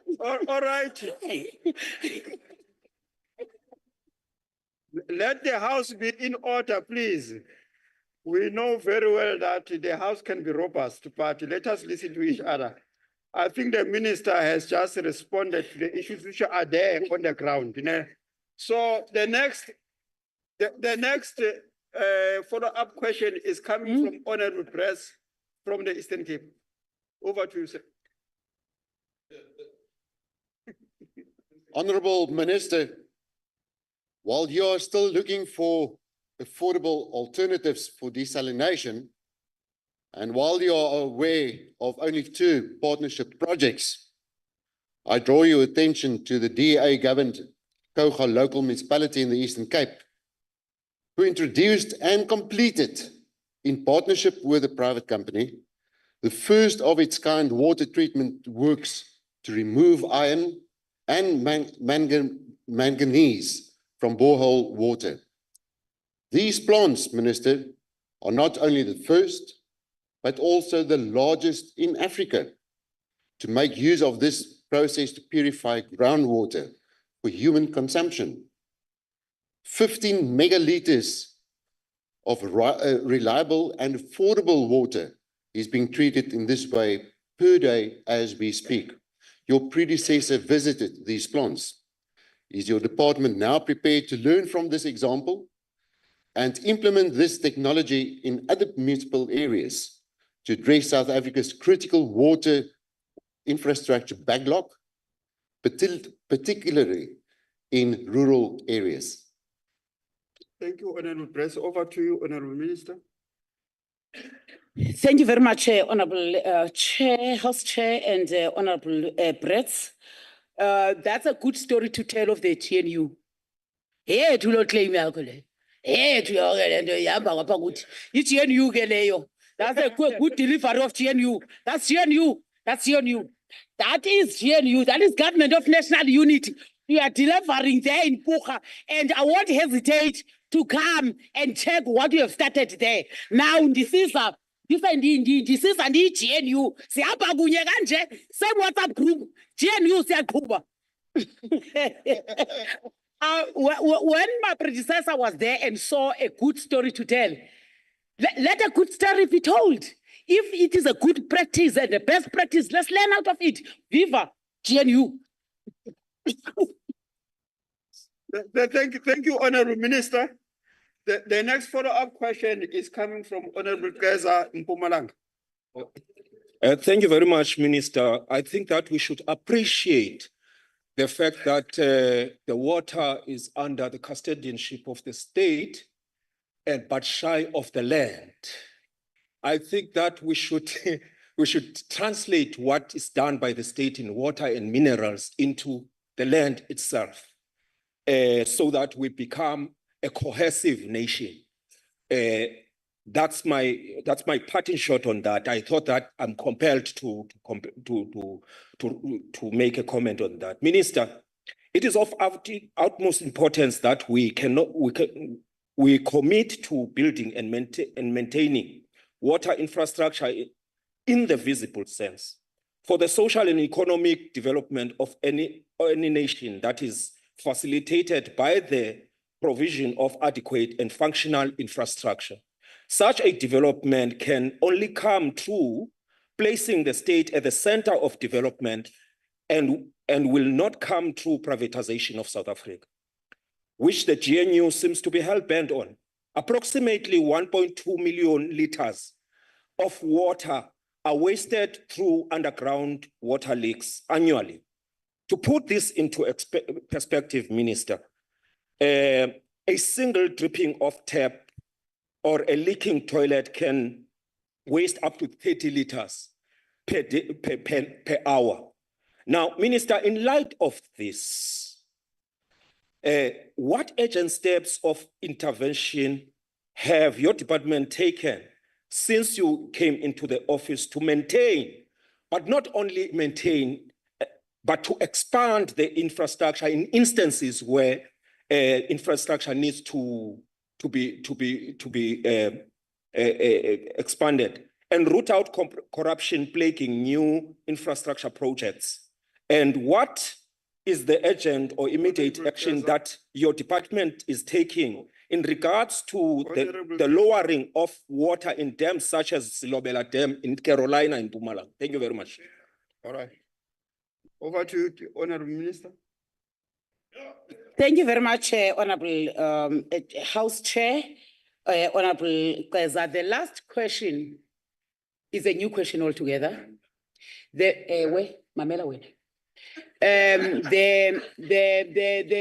initial opening remarks was a good one. The initial opening remarks was a good one. Yabona bawuza ngesa spirit. Ngoku amenda section 25. Sasa zawuqhuba la. Ngoku ubananise ngesa spirit. Ngoba sekude ngoku. How are we to go back? Who's a little spirit? You wanna go the progressive yes. God, I know you black progressive and just the parliament. But AC is very progressive that you cannot deal with the water issue and ignore the land issue. Because most of those who have applied for private licenses, they tend to demarcate the land and say to our people, they will not get water because that is their land.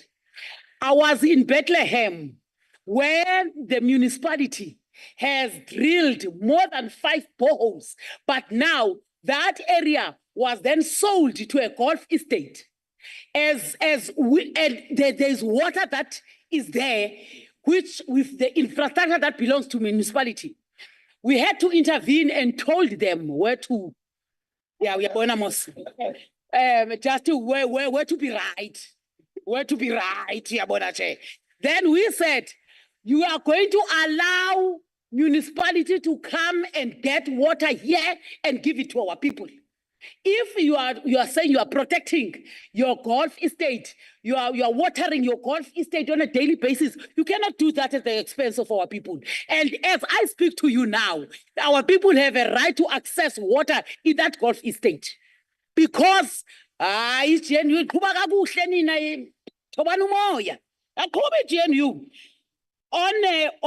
the issue of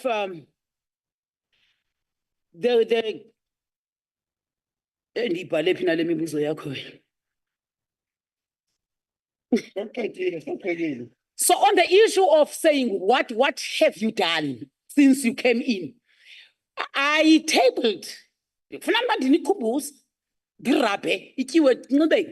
tabled the policy speech ne budget in the Megland that we hereby request you to pass the budget because want to intervene. Natini, that we reject. Reject intervention because you have been rejecting. Thank you very much, Chair.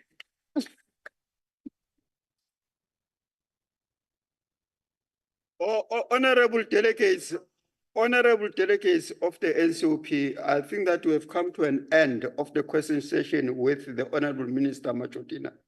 We really appreciate your presence in this house and the way you ignited this house. It shows that you belong to this house. And then please, I'll request my fellow delegates, don't incite a young lion. He's a butcher. Thank you. Hi, Chairperson. Who could for Hollywood?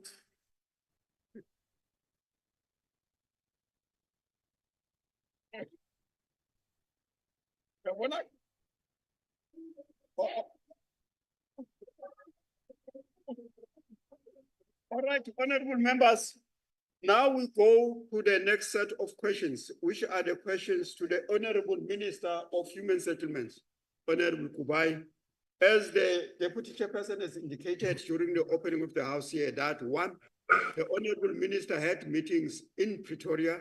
She was going to address us through the visual platform. And then that part of addressing, it was agreed between her and the Chairperson of the Council.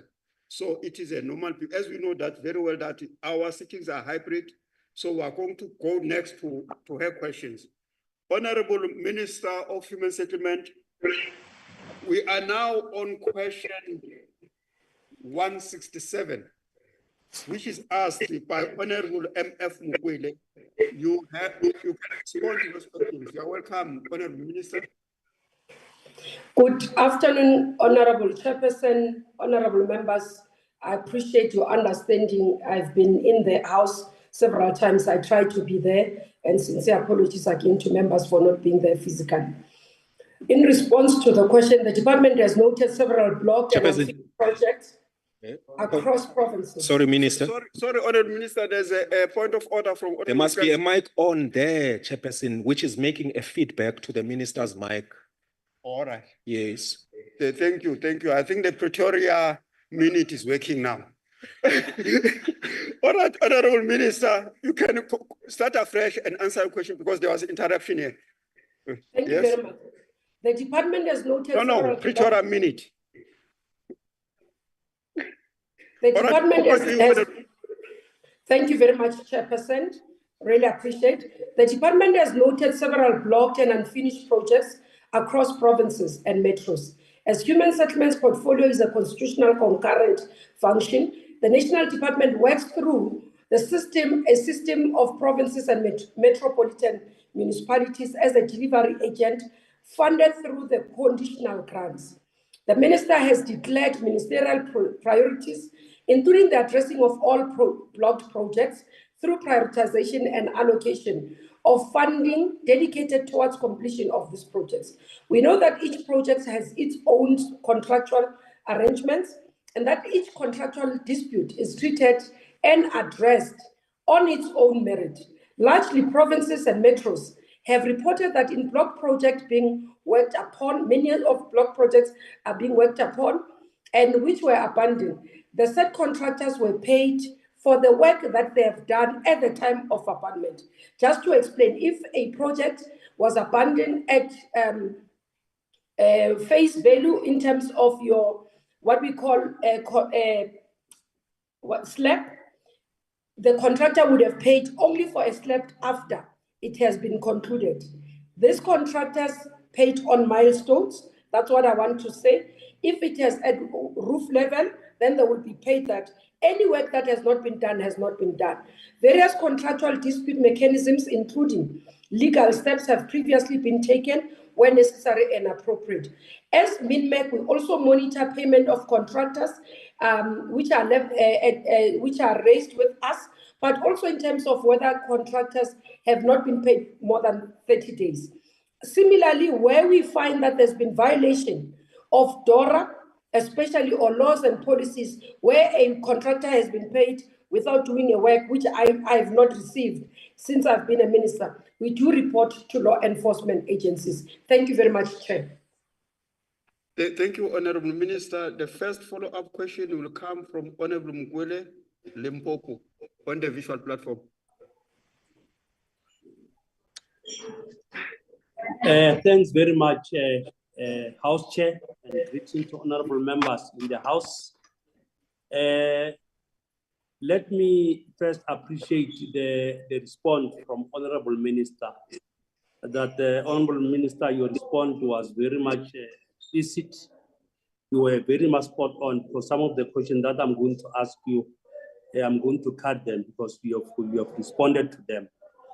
But Honorable Minister, if maybe we can just agree that during the NCOP Provincial Week, we have visited provinces whereby we came to our attention that some of the contractors abandoned projects without completing them due to the non-payment or delay in the payment by the relevant department. In this case, the issue of 30 days, it was not applicable according to the report we got.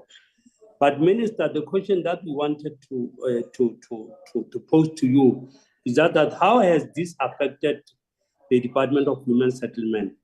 Is there any internal capacity, Minister, and the system in the Department of Human Settlement to monitor the construction of approved project? And if so, Minister, how effective is the system? I thank you, House Chair, and thank you, Minister. Thank you, Honorable Mkwele. Over to you, Honorable Minister. Thank you very much, Honorable Mkwele. And also the report, as we always look at the issues raised by NCOP during their NCOP week. I think the issue of 30 days, yes, previously it was not. That's why we've lifted it at MINMEC level to be able to do. Let me just give you an analysis. What we do is that once a province says that we pick up that there's an invoice that has not been paid, we ask them whether that invoice, there's been a dispute or not. If there's not been a dispute, we've urged MECs together with HODs to take disciplinary action where warning letters or DC processes are instituted against those officials. And doing that, it has helped us to ensure that, for example, you'd have zero of invoices that are pending. But we also look at those that they are saying are disputed, because sometimes you find people are not, that they remove a form, they remove a compliance document and say, this invoice does not meet the requirements. So we pay attention to those. And sometimes even myself, in the middle of MINMEC, we call that person to ask if this is correct, what we are being fed. So we are making sure that we leave no stones unturned, but we can protect our contractors to be able to do the work. In terms of monitoring and evaluation, we are monitoring. We've got our HSS, which is a system that we're using to monitor the projects. We see in terms of milestones, if a project shows no movement, we're able to follow up with the provinces, but also in 3 months quarterly nationally, we have teams that goes from MNE, visits on the spot, we do spot check of projects across, but we also expect the municipalities and the provinces who are the implementers to ensure that there's monitoring of their projects. So in that way, we do believe that we will continue to turn around. Where we still have problems, honorable members, it's where you have projects that have been invaded, construction mafias and Madela, where people go on site and disrupt projects, demanding 30% but not working. Those we have asked for law enforcement agencies and a partnership with SAPS so that we can be able to deal with that. Thank you very much, Honorable Member. Thank you, Honorable Minister. And then the next follow-up question will come from Honorable Pinar Limpopo. Thank you, Acting Chairperson. Thank you, Minister. Minister, will the Minister commit to laying criminal charges against contractors who have defrauded the department and taxpayers? And will she commit to providing a progress report to the relevant select committee on a quarterly basis to ensure accountability and transparency? Thank you, Minister. Thank you, Honourable Member. Honourable Minister, your response. Where evidence exists for a wrongdoing, will definitely do. For example, I visited projects in Machabeng where, for example, projects were done. You'll find that a project worth is 26 million. It's not done to the full, but money has been paid in terms of, you find that 23 million has been paid or 20 million has been paid. We compiled that file and handed it over to the SIU. The G hostel was handed over to SIU by myself after visiting that project. So I can assure you, Honourable Member, when we find wrongdoing, I will definitely hand over those to the law enforcement agencies. Thank you very much. Honourable Minister, we now go on to the next follow-up question, and that's from the Honourable Kennedy.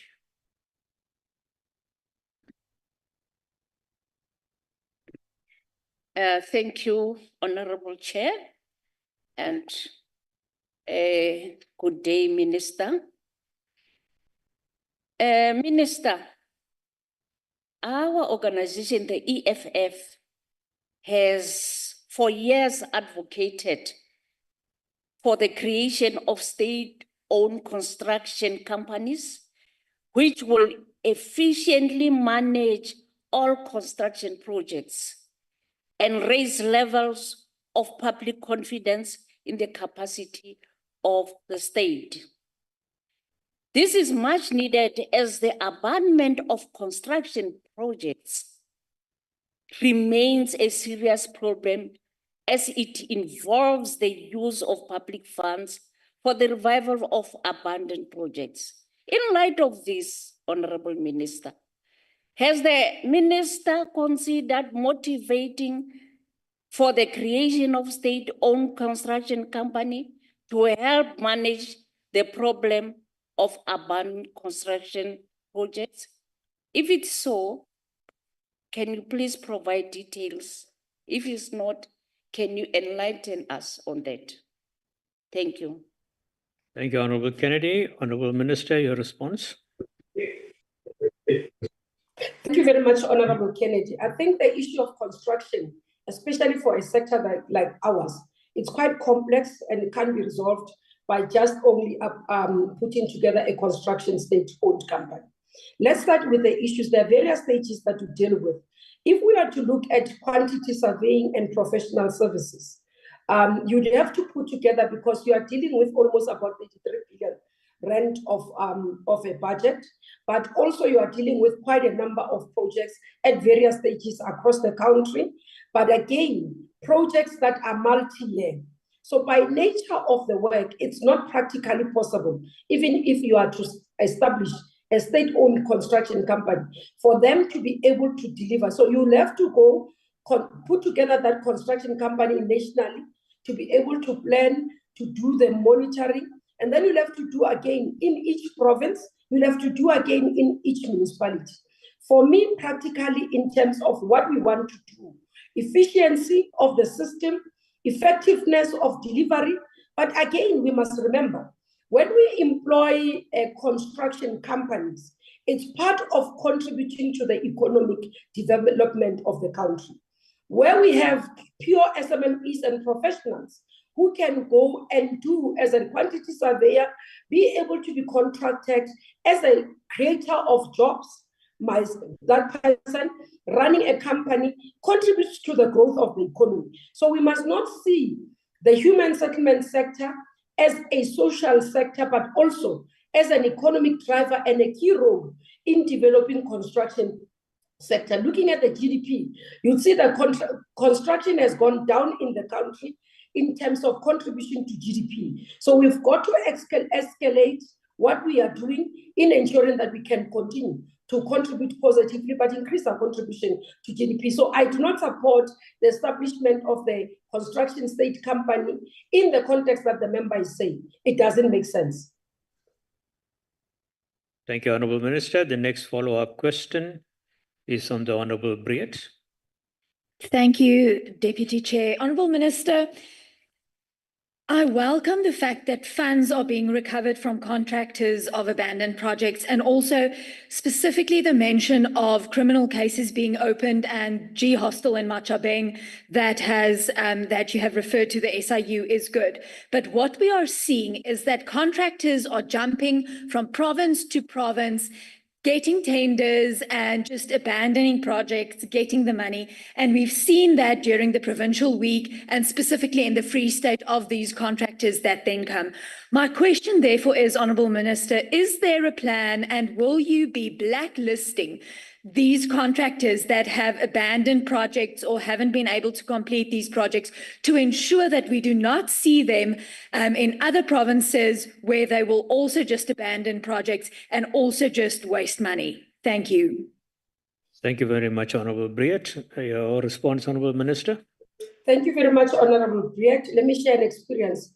We tried to blacklist one company that was doing work, if you remember the Talana case, when I arrived in the portfolio. Our experience is that you'll have to do what the entity that is responsible is the procurement office. So you submit documents, you submit a report to say, this is the company that we want blacklisted. It has not been easy. So it's a continuous engagement with National Treasury to ensure that where contractors are found to have done wrongly in our sector, we can be able to blacklist. But you'll have to have sufficient evidence, for example, in terms of the requirements of blacklisting, is not only poor performance. Because when you say poor performance, then they ask you, have you done project management? So the previous experience with other projects that I had to deal with when arriving into the portfolio, you find that there was not even issue of giving a letter to the contractor to warn them first, because it's required by law to follow those steps. You must give a letter to warn the contractor. After giving a letter to the contractor to warn them, you must also then terminate. So it's a process that's required. After you terminate the project, then you can go and apply for blacklisting, which most of the time it has not been successful because Treasury then requires that the court, that company should have been in court or something. So we had a case of a project where a company was already in court, but because there was not yet judgment, Treasury didn't agree with us in blacklisting that company. So I do agree with you, Honourable Member, that it will help the sector, it will help the country if we are able to stop them from continuing to operate from one province to the other. But the mechanisms and processes are outside our purview or outside my mandate as the Minister of Human Settlements. Thank you, Honourable Minister. We now move on to the next question. That is question 158 that was asked by the Honourable Badenhorst. Honourable Minister, your response to question 158.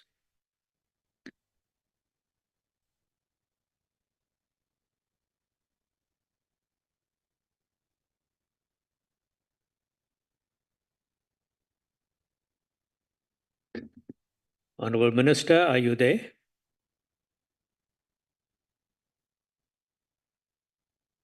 My apologies, Chair. I've muted myself and I'm talking. Okay, all right. My Your apologies. response.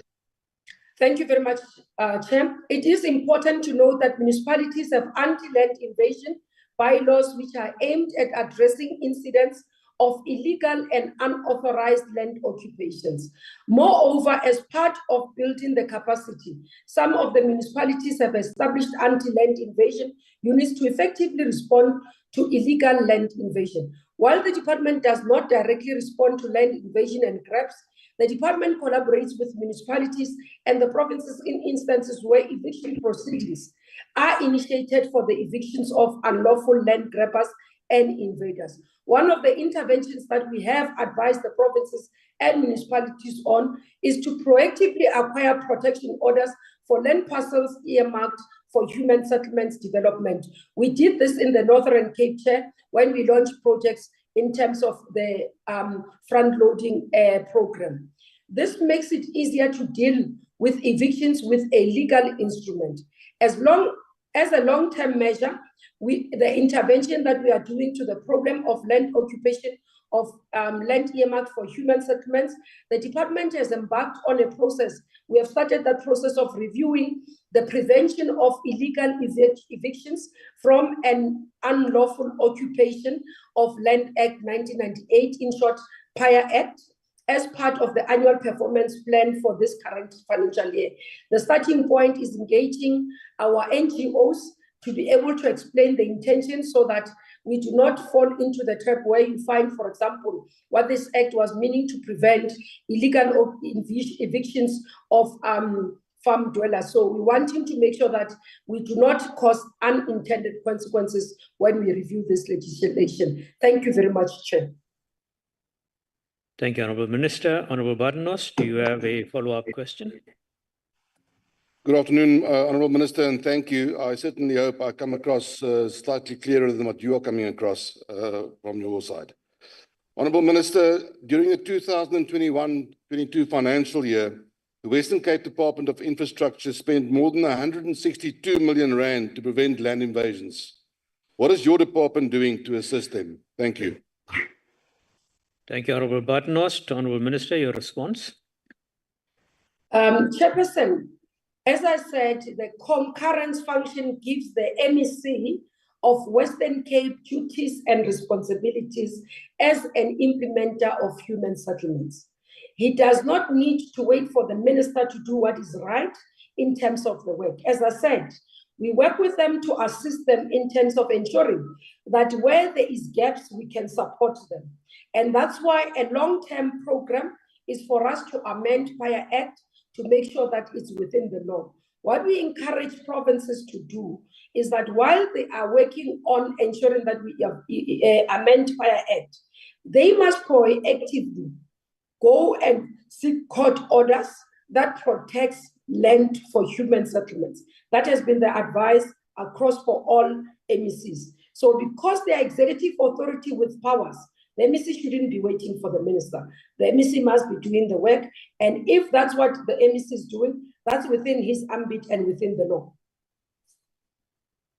Thank you, Honourable Minister Kubai. We now go on to the second follow-up question from the Honourable BJ Farmer. Thank you, Deputy Chairperson. And thank you, Minister. Are the Minister aware of provinces like the Western Cape who use the great housing need of our people that are now referred to as land grabbers and the availability of government funding to line the pockets of their developer buddies through social housing projects, through whom they also secure funding for their political party come election time? Thank you, Prime Minister. Thank you, Honourable Member. Honourable Minister, your response, please. My first issue, I would have a concern if there's any political party or an individual who takes state money that is meant for the most vulnerable and the poor for their political gain. That will be an issue that is wrong. If there is, I haven't found anything that warrants, would definitely open cases against the individuals including if it's political leaders. I mean, no one is above the law and no one must be left untouched. The issue here, these funds are meant for the most vulnerable and the poor, and they must go there. Let me explain, because what we do as the National Department, we ensure that there's a split between what needs to be done. Social housing that needs to be responded to, BNG allocation, upgrading of informal settlements. I can assure the honorable member that I do pay attention to their business plans to ensure that there is a spread. We had a difficulty previously, honorable members will remember, where in the Western Cape, there wasn't spending in the informal settlements.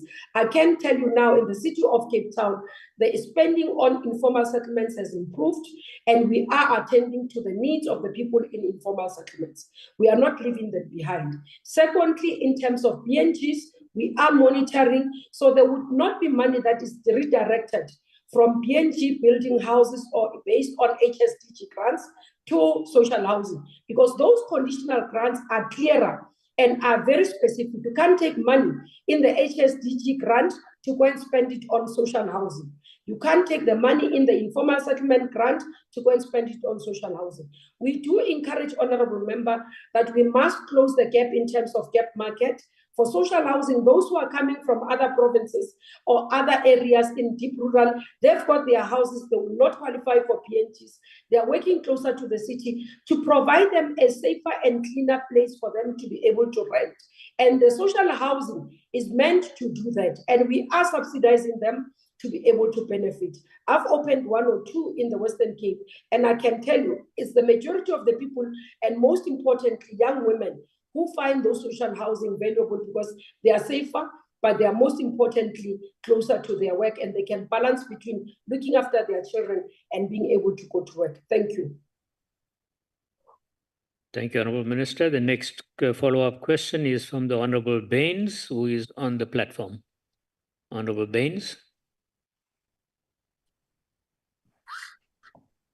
Thank you, Chairperson. Good afternoon, Honourable Minister.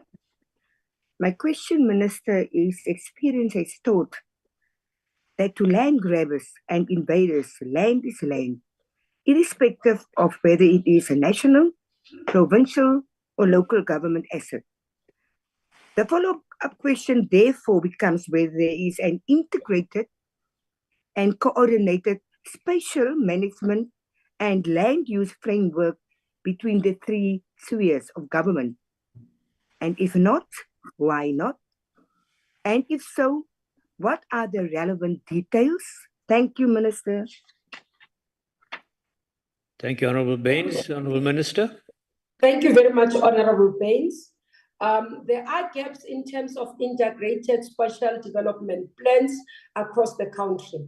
One of the issues that we've taken as a decision in the department is to develop master plans for all the districts in the country. In this format for the 7th administration, the GNU government, we have decided that when we do this, it will ensure that there is an integrated plan for all of us, but also for municipalities to be able to also draw in and attract investment in areas of human settlements where there are limited funds that leads to, or that comes from government, where there needs for us not to be able to meet the demands of those districts and local municipalities. So there is this work that we are doing that will be able to produce out of that. Let me just reflect. The issue of integration and working together is critical. And you remember, honorable members, as you say, that is irrespective of who, but by law, the only person that can prevent an illegal occupation of land is the owner of the land. If that land is in the private hand, even if I can say that I have an intention of buying it later for human settlements or their people, you can't do anything because legally you are not the rightful owner and courts will not recognize you. So it is the rightful owner of the land that has to protect. And in this case, for human settlement, majority of the land is between, or almost all of our land is between the municipalities and the provinces or state-owned entities that we are currently taking back into the municipalities and provinces. So I thought I should clarify that, honorable members. Thank you. Thank you, Honourable Minister. The next follow-up question is from the Honourable Gerige.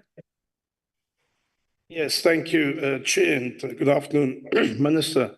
Chairperson, I am shocked and baffled that I sit in this house where people in needs of human settlement are now called land grabbers and invaders.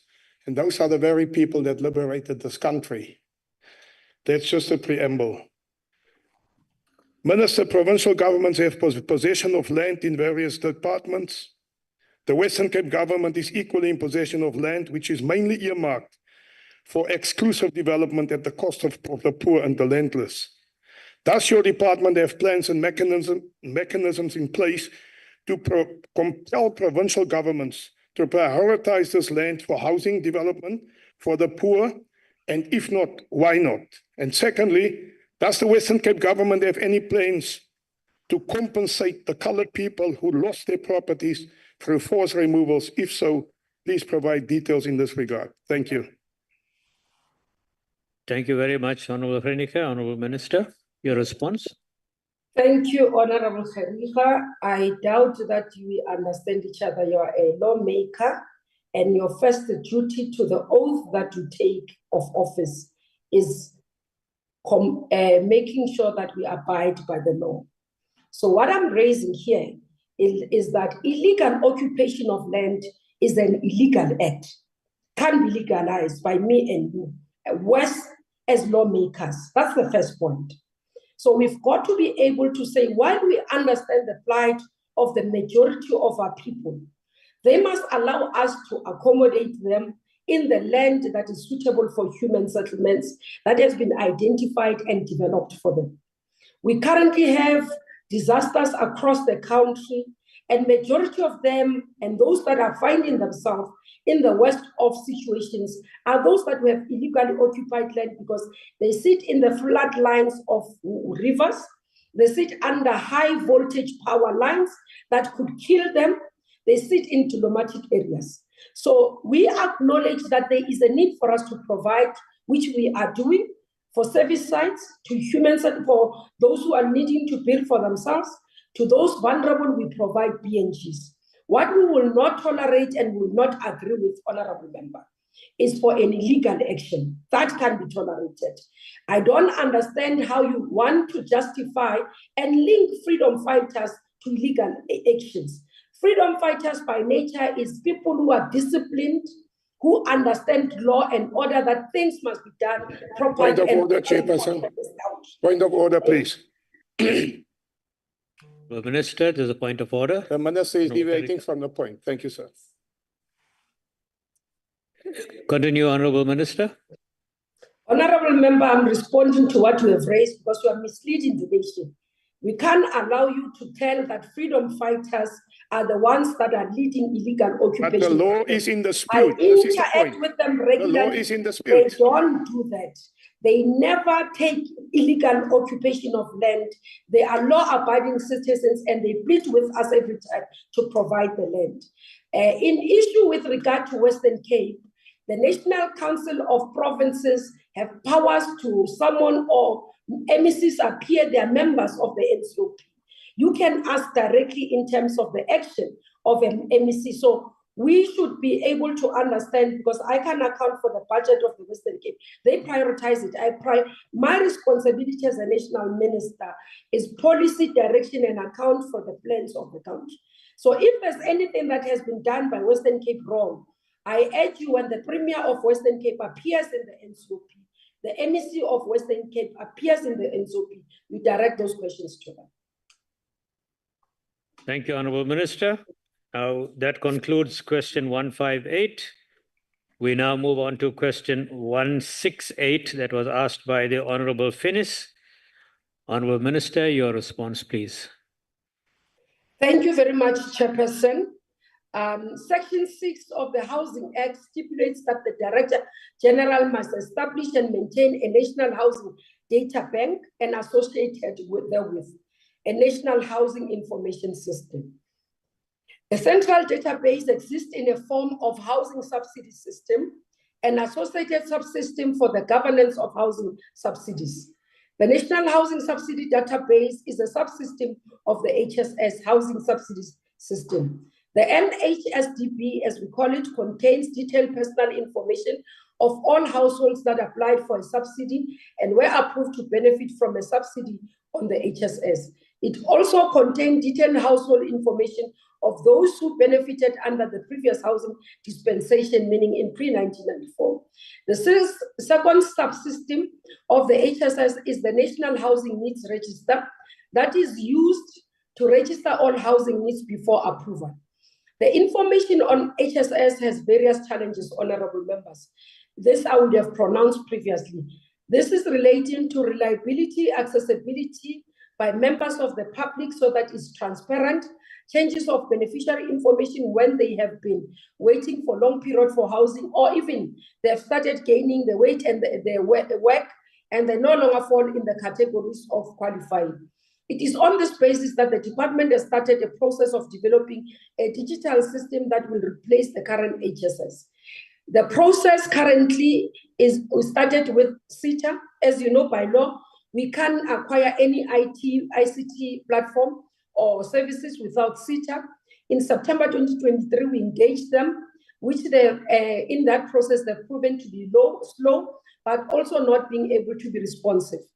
I have eventually subsequent to that written to the Minister of Communication and Digital Technologies, together with Minister of National Treasury or Minister of Finance, in terms of practice note number 5 of 2009 and 10 on behalf of the department, where we are requesting to be allowed to follow a normal procurement process to appoint a service provider to develop the system on behalf of the department.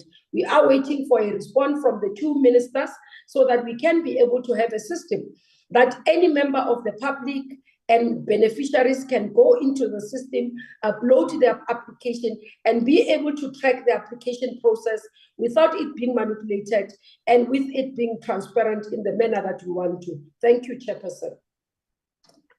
Thank you, Honourable Minister. There's a follow-up question. Does the Honourable Finnis have a follow-up?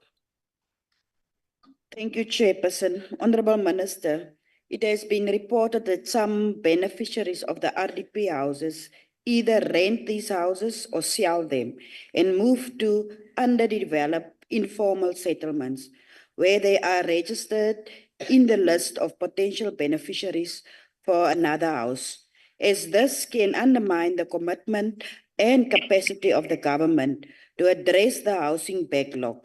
Has the department picked up this problem? And how possible is this in the light of the central register, which every applicant should be verified against before she can be approved for a RDP house? I thank you. Thank you, Honourable Finnis. Thank you very much, Honourable. Honourable Minister, could you just hold on? I see a hand. Thank you, Honourable Chair. Honourable Chair, the sound is poor already, and somebody's device is playing music or a video or something, and it's really disturbing. Can we just have it switched off, please? Thank you, Honourable Member, for bringing that to our attention. I don't know where it's coming from. Maybe if IT can assist us to identify that. Thank you, Honourable Minister. You may respond. Thank you very much, Chairperson. Thank you, Honourable Finnis. Firstly, in terms of selling and rental of houses, the RDP houses, it has been brought to our attention in various areas. I do believe that evidence exists of such having taken place. That's why in the last media briefing, I have announced that we are in the process of appointing a forensic investigation team that will involve lawyers that will help us verify the beneficiaries against those in the database and those that are in the houses. And the reason why we're going this route is that we want to ensure that as they identify a house where it has been sold illegally, and that the house that has been occupied or rented house not within the law, they are able to start compiling a case for prosecution that we can be able to open cases against. Because the current method where we just utilize officials to go and check, where we call ziveze, show yourself, you find that this is not the rightful person. They are not able to put together evidence that is sufficient enough to help us with prosecution in court. And that's why we are going through this process that we are talking about. This will help us, especially against what we have picked up as well, that there are syndicates where somebody just goes and threatens communities and threatens them to leave the RDP houses so that they can take them. So there is gangsterism as well involved in taking. So other instances, you find that it's not citizens themselves that have volunteered to give the houses. They have been kicked out of the houses by syndicates and thugs. And that's why we want to utilize this method to be able to protect them. In terms of our needs register or our HSS, once you have benefited, the system will show that you have been benefited. So it's not easy for a person to go and benefit again. You'd have found, honorable member, that you have a citizen that says the system says I've benefited and I cannot benefit again, especially those that are relating to houses that were said that are being built previously, because we used to link a person to a project.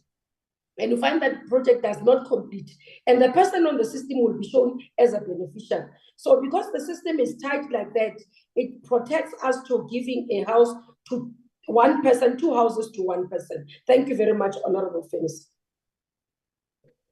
Thank you, Honorable Minister. The next follow-up question is from the Honorable Majola. Thank you very much, House Chair, the Minister. Minister, there are various issues, including but not limited to corruption, to fraud, to unavailability of land earmarked for the housing, political interference that have significantly reduced the effectiveness of the database and its broader aim, which is to equitably provide the RDP houses. This has left millions of population waiting for the houses, some within the range of 10 years. My question is, what steps will the department take to ensure that efficiency and fair implementation of database? Thank you. Thank you, Honorable Member. Honorable Minister, your response. Thank you, Honorable Majola. I do acknowledge what you are raising, and that's why we're saying we want a database that is transparent. Let me explain where the manipulation mainly happens. It's before it gets into the system. So what we have done as human settlements is a concurrent function. The responsibility of beneficiary identification is at local government level. So you, as a person who needs a house, you go to a closer municipality office where there is a unit or one person that deals with human settlements, or others it's a big branch, or in metros it's a department where you register for a house. Now what we have seen, you find that in that area, you find that sometimes people would say, I registered and the councillor removed me. So people would have completed manual forms, handed over to local government, and then they are not registered in the system, but other people are registered and they are removed. So that we have found quite often.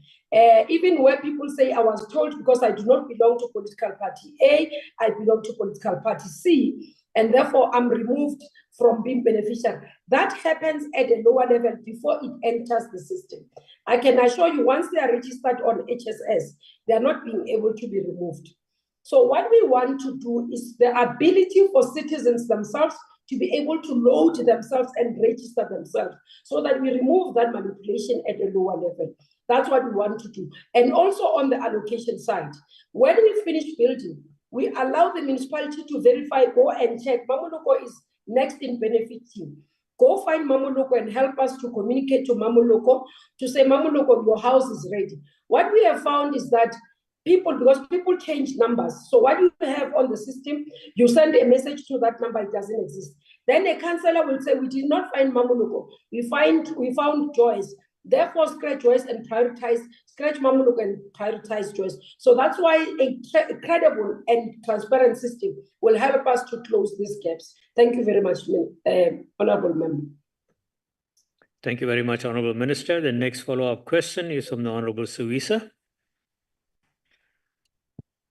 Thank you, Chair. Thank you, Minister. Minister, in the past, there were existing databases that would guide who the beneficiaries are. And yet many of these beneficiaries never found there or they were never allocated the houses. Or some would find their houses occupied by someone else. Furthermore, the intruder would also have a title deed in hand to the same house. How any of these beneficiaries have been successfully given their houses and have cases been opened against officials that were found to have been part of these corrupt acts? And secondly, which tracing mechanism have been developed that will allow beneficiaries to trace how far their applications are or how far they are on the list and which timeframes are being put in place, taking into consideration, Minister, that you say that if somebody has already been given a house and they do not and they are not in the house, it means that they are disqualified to apply for another house. But in the same breath, the person never received the house, somebody else was allocated. So how are we going to deal with all of that? Thank you. Thank you, Honourable Member. Honourable Minister. Thank you very much, Honourable Member. As I said prior to the HSS, Honourable Members, if you go on the website, just any internet, just type human settlement system, housing subsidy system. You'll be able, it gives you an area where you can put in an ID number. So you put in an ID number. If the person has benefited, approved and benefited, for example, if I put my ID number, it will say that a beneficiary ID number not found. But if you put an ID number yourself, you can do it. You put an ID number of a person who had applied for a house, and that person has been approved. It will tell you that the person has been approved. If you put the ID number and the person is in the house or the house has been allocated, it will show you that this person is allocated, for example, in Lufereng, in Soweto. If the person has been given the house, it will have a space where it says happy letter. Happy letter indicates that the person has occupied the house. If that person finds in the system their ID number, their allocation to a house, there's a happy letter and they are not in the house, then that's where the program, and they can approach us, will be able to deal with it. As I said, there are mechanisms that we are putting in place. One, review of the system to make sure that it's more transparent, like you are saying. People will know that I am number 340 of 200, but I will be able to get the house based on the delivery pace in 2025. So we want to have a system like that. Secondly, on those that have illegally occupied the houses, I've explained that our method now, because we've realized that just going into the houses, you find this is solely we have occupied this house, and then you are not able to evict because the law does not allow you just to evict. That's why we are now in the process of appointing what we call a forensic investigation team. It's a holistic team that can be able to start a case, put together a case, and take it to court, so that we are able to go to commercial courts or whatever court that they still say to us, and then we can litigate against those individuals. Thank you, Honourable Member. Thank you, Honourable Minister. The next follow-up question is from the Honourable du Plessis. Thank you, Honourable Chair. Honourable Minister, 3 years ago, you announced the government's plans to review the Housing Subsidy System, or HSS, to improve data integrity and ensure there is a common understanding on housing needs in our country. From your responses, I am hearing that this is still in planning phase 3 years later and after an undertaking and announcement. Could you explain this and also maybe enlighten as to whether or not we can believe you going forward that this system will be put in place? Thank you. Thank you very much, Honourable du Plessis. Honourable Minister, your response, please. Thank you very much, Honourable du Plessis. Indeed, the system is not yet in place. As I explained, the law does not allow us to appoint. So we started the process. We wanted to appoint. We were stopped to say the law does not allow us to develop the system on our own. We must go to SITA, S-I-T-A. Many honourable members who would have interacted with SITA will know its weaknesses. We have been engaging with SITA since 2023 to try and assist us to put together this system. Unfortunately, they have not come through for us. What I have done as minister, I have then requested, I wrote formally to the Minister of Digital Technologies and Communications. I have written to the Minister of Finance, as required by the law, to request them to give me a deviation so that I can implement. This is an understanding that I've made an undertaking to the nation that we will develop this system. And SITA is not coming fully on board, is not assisting in us having this system. After more than a year of engagements, more than a year of giving them terms of reference, more than a year of explaining the nature and type of a system. And that's the explanation I have. Whether you can believe me going forward, honorable member, it's up to the explanation and yourself. I can't say, yes, believe me, because it's up to my work that proves for itself that this is what I've been genuine and honest about and acknowledging where failures are. Thank you, Honourable Minister. And that closes question 168. We now move on to question 150 that was asked by the Honourable Makasini. Minister, your response. Thank you very much, Chair. The Department of Human Settlements is committed to addressing the housing backlog inherited from previous administrations. We are implementing a multi-pronged approach, which includes, firstly, rigorous beneficiary verification, where the province is working closely with district in the Free State to verify all approved beneficiaries and ensure they still reside at the designated sites. This process will help us accurately assess the current backlog and ensure the housing allocations are accurate and up to date. On unblocking the blocked projects in Free State, the department is actively working to unblock the stalled housing projects to ensure that much needed housing units are delivered to beneficiaries, realizing the following additional needs that needs to be there, including us working together and ensuring in the business plans we are able to put this work. In the current financial year, 41 projects in the Free State will be earmarked for unblocked, which will yield 471 units. The year 2024-2025 is the final year of the medium-term strategic framework that started in 2019. As government is concluding this current MTSF period, we are transitioning to the new medium-term development plan that would have been announced as priorities by the President during the opening of Parliament.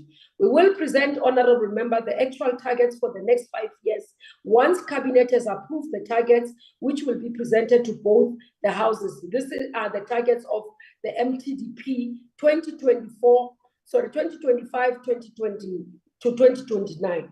So we don't have current figures that we can give to you until Cabinet has been approved. In terms of our work in Mangaung and Botshabelo, we recognize the urgent need for housing in Mangaung and Botshabelo.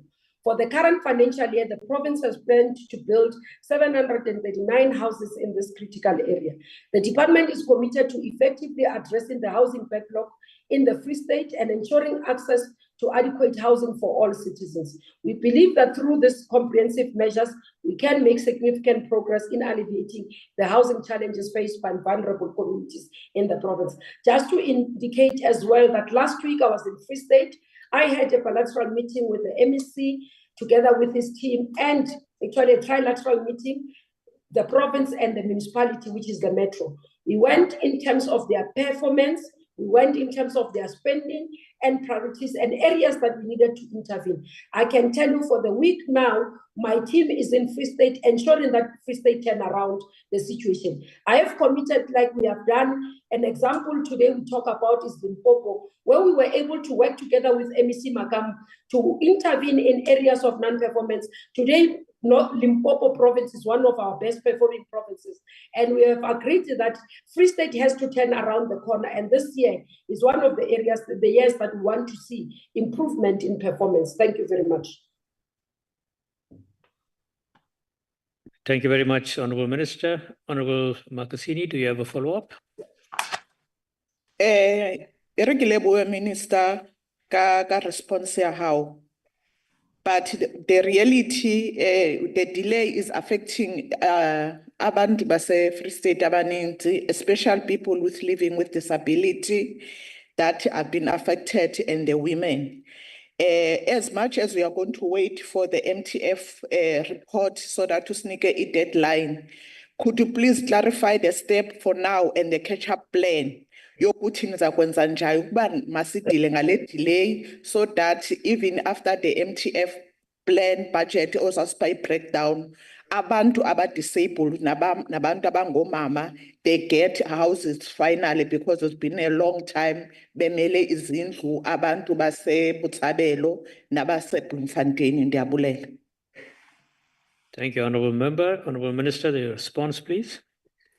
Enkosi kakhulu sihlalo ndibulele umhlonishwa uMakhesini. Into siyenzayo eFree State njengoba ndichazile umhlonishwa ukuthi singenile eFree State ndaba nomhlangano ngeprovince uMEC Mokoena, ndaba nomhlangano neteam yakhe, nomhlangano nomeya umeya waseMangaung, la sivumelene ngokuthi izinto fanele zishintshe. La ilukuthi siye sajonga, for example, iteam iyajonga ukuthi le project ena 2000 houses sazikomita kuyo because sifuna ukugqibezela lo msebenzi wakudala ungagqityezelwanga. Ihamba phi and ingxaki zayo ziphi? Iteam yasenational ipan njengoba sithetha kweli viki iyancedisa iprovince ukuthi ilungise ezo ngxaki. Mandithethe kuyizinto oyibuzayo abantu abakhubazekileyo mhlonishwa. Last week sibe kule viki eliphelileyo sibe nomhlangano weMinMag. La ilukuthi khona besijonga province by province ukuthi abantu bakhona babhalisile ku-HSS abathi bakhubazekile bayingaki baze bafumana izindlu. Sivumelene nabahlonishwa obaphathiswa bama-province bonke ukuthi siyafuna ukuthi baba-prioritize. It's 70 plus abantu abadala, siyabazi abaninzi eFree State omama bandikhalele eVirginia eBotshabelo bathi oko babhalisa balindile njengamaqhekukazana pha bafuna ufumana izindlu. Sathi masiprioritize bona. Sabuya futhi sathi siprioritize ntoni abantu abakhubazekile. Abanye futhi ngabalaba amajoni akudala into basibabiza ukuthi i-military veterans.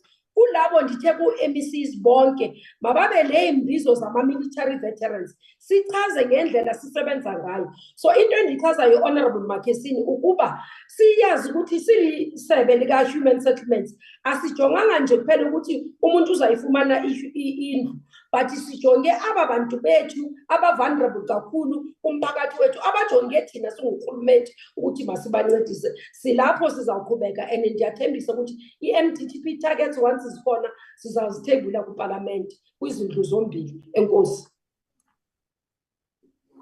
Thank you, Honourable Minister. And the next follow-up question is from the Honourable Feni, who is on the virtual platform. Honourable Feni. Thank you, Honourable Chairperson. Also, let me greet the Honourable Minister.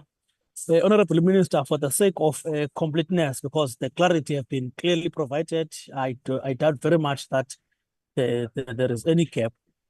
Honourable Minister, the issue of media reports that there was over $500 million of money that was returned from the province of Free State to national treasury. Indeed, this has surely stalled the government program to address the housing backlog.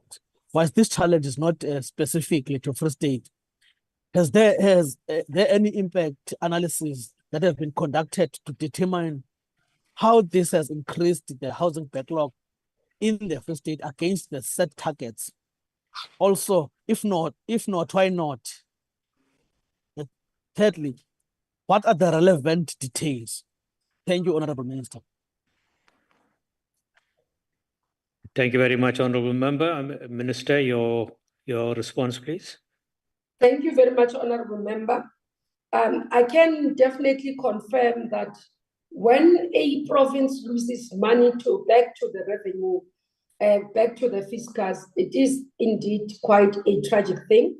because majority of the people are still looking for those. It doesn't change the need. What we have been doing as a sector is to say when a province doesn't perform, we redirect those funds within the province to projects that are performing so that we are still able to yield some results in terms of human settlements. If we cannot have capacity to deliver in that province, then we go to other provinces and support the sector targets so that we are able to meet sector targets as human settlements. In relation to Free State, indeed, over time, Free State has not been performing well. I committed when I came in, I was telling them last week when we were there, to say I've had engagement almost with about 4 MECs where we were looking at turning around. The impact in terms of delivery, let me just explain. We've done an analysis what it is. When I came to the portfolio and analyzing human settlements department, we found that half of the departmental officials, for example, were either appearing before court for cases that are before courts, either it's the asbestos or the material or any other case. Others were facing DC processes because law enforcement, either SIU would have said that they must face DC. And that has literally affected the capacity of the Department of Human Settlements in Free State to be able to deliver on its mandate. What we did as the national department, we then seconded 2 officials specifically to support them in the administration side. And one had to be terminated because we also found that the person we couldn't even respond. We just said that the person had particular meetings that which worried us. And we said for safety, because we know the challenges we have in Free State, we terminate the contract of that person. We remained with one official that remained in assisting us in putting systems that we believe today will be able to give us some level of work. We are currently expecting that the 2,000 units that we have been able to commit to will be completed in the Free State. But because there's been a huge backlog in terms of building of the units, we are catching up. And that's why we are spending some time supporting Free State, ensuring that they can be capacity, but accountability as well. I can assure you, Honorable Member, where there is a need for consequence, I was saying to them, I've visited Free State several times, and 3 times I came out of that, I had to hand over files either to SIU and to report cases in that regard. So we are hoping that we can turn the corner around in Free State and ensure that there's implementation. Where we are able to terminate individuals who are not able to work, we will be able to look at that so that we can build capacity. The major issue in the department is capacity because people are facing criminal charges, and some in terms of labor law, you are not allowed to suspend them for more than 3 months. So they've been in the court of law for more than 3 months, as you know, the cases have been tricky. So that has been the lacuna and the challenges that we face as the department. Thank you. Thank you, Honourable Minister. The next follow-up question is from the Honourable Badenhorst. Honourable Minister, thank you very much. Once again, I really battled to hear you. So I'm sorry if I'm repeating something that you've already touched on in your answers. Honourable Minister, with some 600 million rand in unspent housing projects in the previous year, with more than 11,000 incomplete houses in the Free State, when will your department act against previous premiers and heads of departments that supervised this tragic example of corruption, incompetence and disrespect for the many destitute families in the Free State province? Thank you, Honourable Member. Honourable Minister, your response. Thank you very much, Honourable Badenhorst. I do not have authority over premiers, Honourable Member. Neither do I have authority over MECs, nor provincial officials. If a wrongdoing has been done by officials in my department, I can take, for example, disciplinary processes. But in relation to what we have done, you know that there are several cases that have been opened. Some of them are actually individuals are before the court of law. And that would be a process that we support as the Department of Human Settlement, including myself, to say there shall be consequences where money that belongs to the public and to people who are most vulnerable has been misused. Thank you very much. Okay, thank you, Honourable Minister. That concludes question 150. We now move on to question 148 as posed by the Honourable Nzimande. Honourable Minister, your response, please. Sorry, my apologies, Chair. We are on 148. Thank you very much, Chair. According to the available information, the department does not have reported cases of collusion between officials and contractors. In as much as there is no report of collusion on the Montrose project, the department has, after influence of several letters of non-performance to the developer and the inability of the developer to take site from January 2024, the developer was issued with a notice of termination in July 2024 for non-performance. The initial challenges related to Deep Kloof and Dube hostels were also not as a result of collusion. The current status is that the work has been carried out as planned, except for bulk connection due to a different process that has to be undertaken, and Joburg Water is finalizing the planning process to obtain the necessary approval. In the last part of the question B, the legal counsel advised on the Montrose project was sought on options available in view of the developer's inability to declare the liquidation status from 23 and as well as not being able to take site this year. And therefore, the developer had not been able to disclose to us in time that there was a court judgment, and we didn't have sight of this, nor does the province had sight of this. So the developer didn't disclose before it was terminated. The other issue, which is a bit of a challenge there, is that the department is currently looking at negotiating with the owner of the land to try and get purchase of the land, because the land was not belonging to us.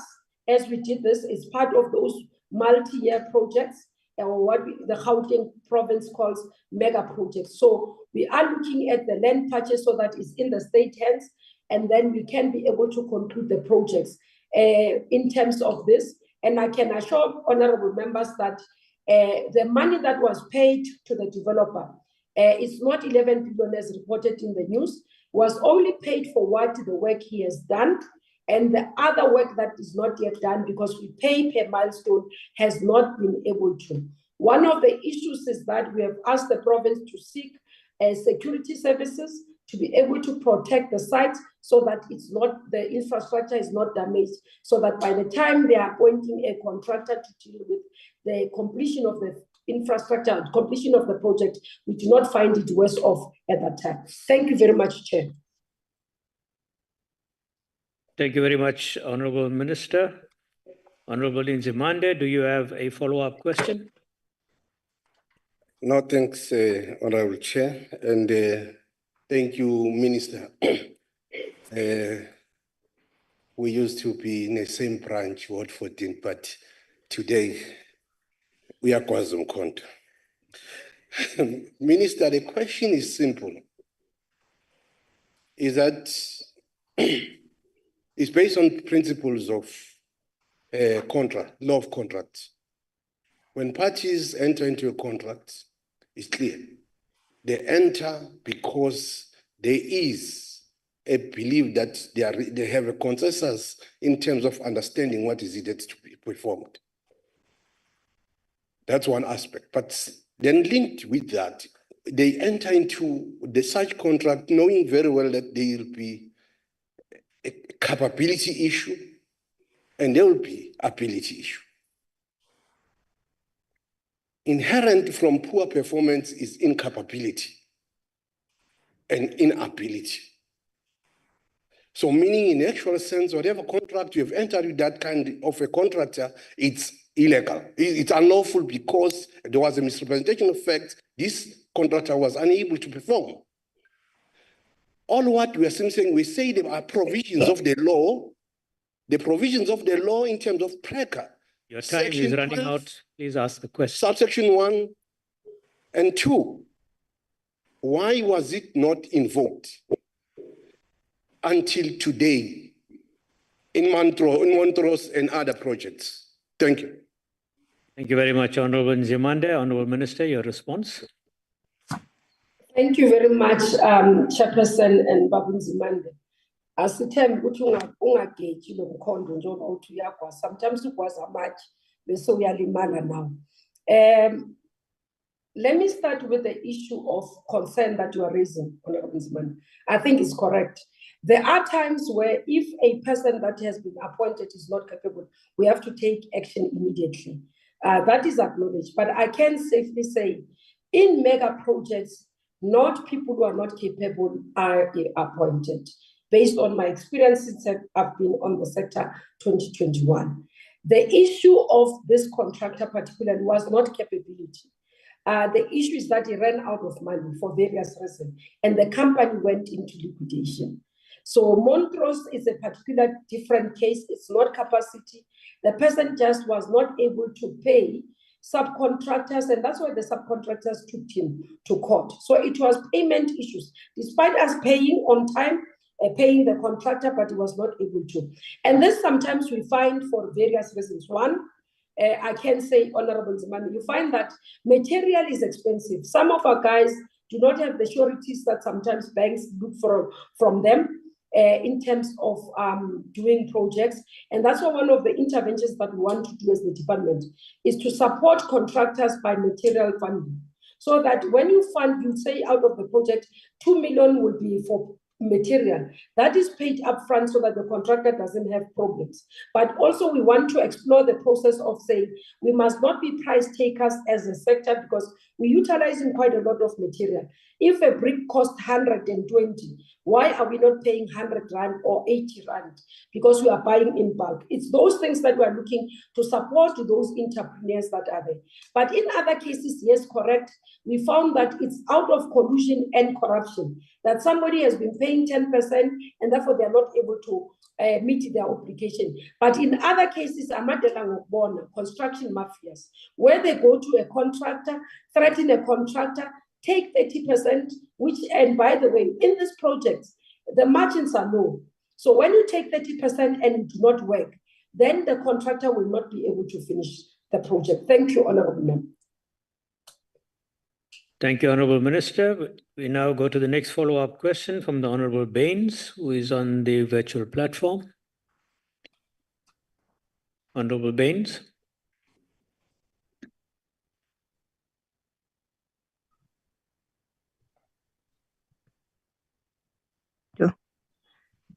Thank you, Chairperson. Honorable Minister, we already greeted each other.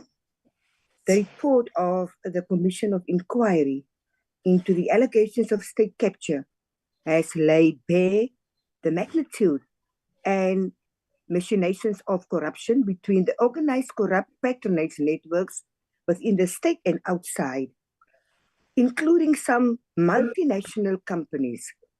Based on the lessons of this report and other reports by the Independent Anti-Corruption Agency, once, is there a plan by the department to develop and adopt an integrated anti-corruption early warning system? Two, if not, why not? And if so, what are the relevant details? Thank you. Thank you very much, Honorable Baines. Honorable Minister, your response, please. Thank you very much. The first area of our work is collaboration with law enforcement agencies, as they have the capability and capacity to be able to deal with issues of crime and corruption. I always say to people, my job is to provide houses and build houses and allocate people houses. If I can be distracted and start being an investigator, I will not deliver on my house and on my mandate. So the responsibility, that's why we take this work. Where we find that there's been corruption, we hand over to law enforcement agencies. How we are doing this proactively is that we look in terms of compliance with DORA, for example. If there's been a violation of DORA in a project, in a province or a municipality, we compile a report and hand over immediately. So those are the early warnings that we are able to do proactively as the department, both in terms of national and provinces. We look at areas whether there are incidences that showcase the areas, for example, where you would find a project, there's been variation consistently. Those are the risk or flags that we are able to pick. So we have areas that we identify, variations that are consistent, we are able to know that the project, then there is a possibility of corruption. If the project does not conclude within time, we go and look how much has been spent. Is it within the milestone? who are the project managers. If there is anything outside within the project's milestones that we've put together and is not moving across, then we start putting red flags and start interrogating. If we find things that are worrying, then we take that file, we hand over to the enforcement agencies. That's the lesson we have learned for state capture, being the ability to report, the ability to understand your role and responsibilities, but to ensure that you are transparent to law enforcement agencies in providing information so that they can do their work. Thank you very much, Honourable Minister. We now go on to the next follow-up question from the Honourable Badenhorst. Honourable Minister, the Zondo Commission found no indication whatsoever that the African National Congress under former President Zuma, aka accused number 1, were supervising or monitoring Ace Magashule, as is evident by the fact that he was allowed to serve for a second term as Premier, despite the R1 billion housing project debacle, the Free State asbestos project debacle, the Istina Vrede dairy farm debacle, which, according to the Zondo Commission, were all dismal failures. Minister, the question is simple. If you have proof of wrongdoing, why don't you press charges with the Hawks? Thank you. Thank you very much, Honourable Member. Honourable Minister, your response, please. I do acknowledge that the Honourable Member earlier on did apologize that he seemed not to be hearing me correctly, and I must pardon him if he repeats. I did indicate in cases which we have done, open cases, where we have handed over. So as well, it's not my duty as Minister of Human Settlement to do investigation. There is segregation in terms of responsibilities and roles in the state. My duty is to say where I have found a wrongdoing, to report it. By the way, Honourable Badenhorst, it is the African National Congress that signed off the State Capture Commission to be done. It is under the ANC-led government that that report was accepted unconditionally by the President and committing to action and even reporting timeously to Parliament. So I hope that is understood, that we remain committed as the ANC-led GNU as well, and as the ANC as a party, to clean governance, to ensuring that those who are found wanting face consequences of the law, irrespective of who they are. Thank you. The next follow-up question is from the Honourable Chirwa Mpongose.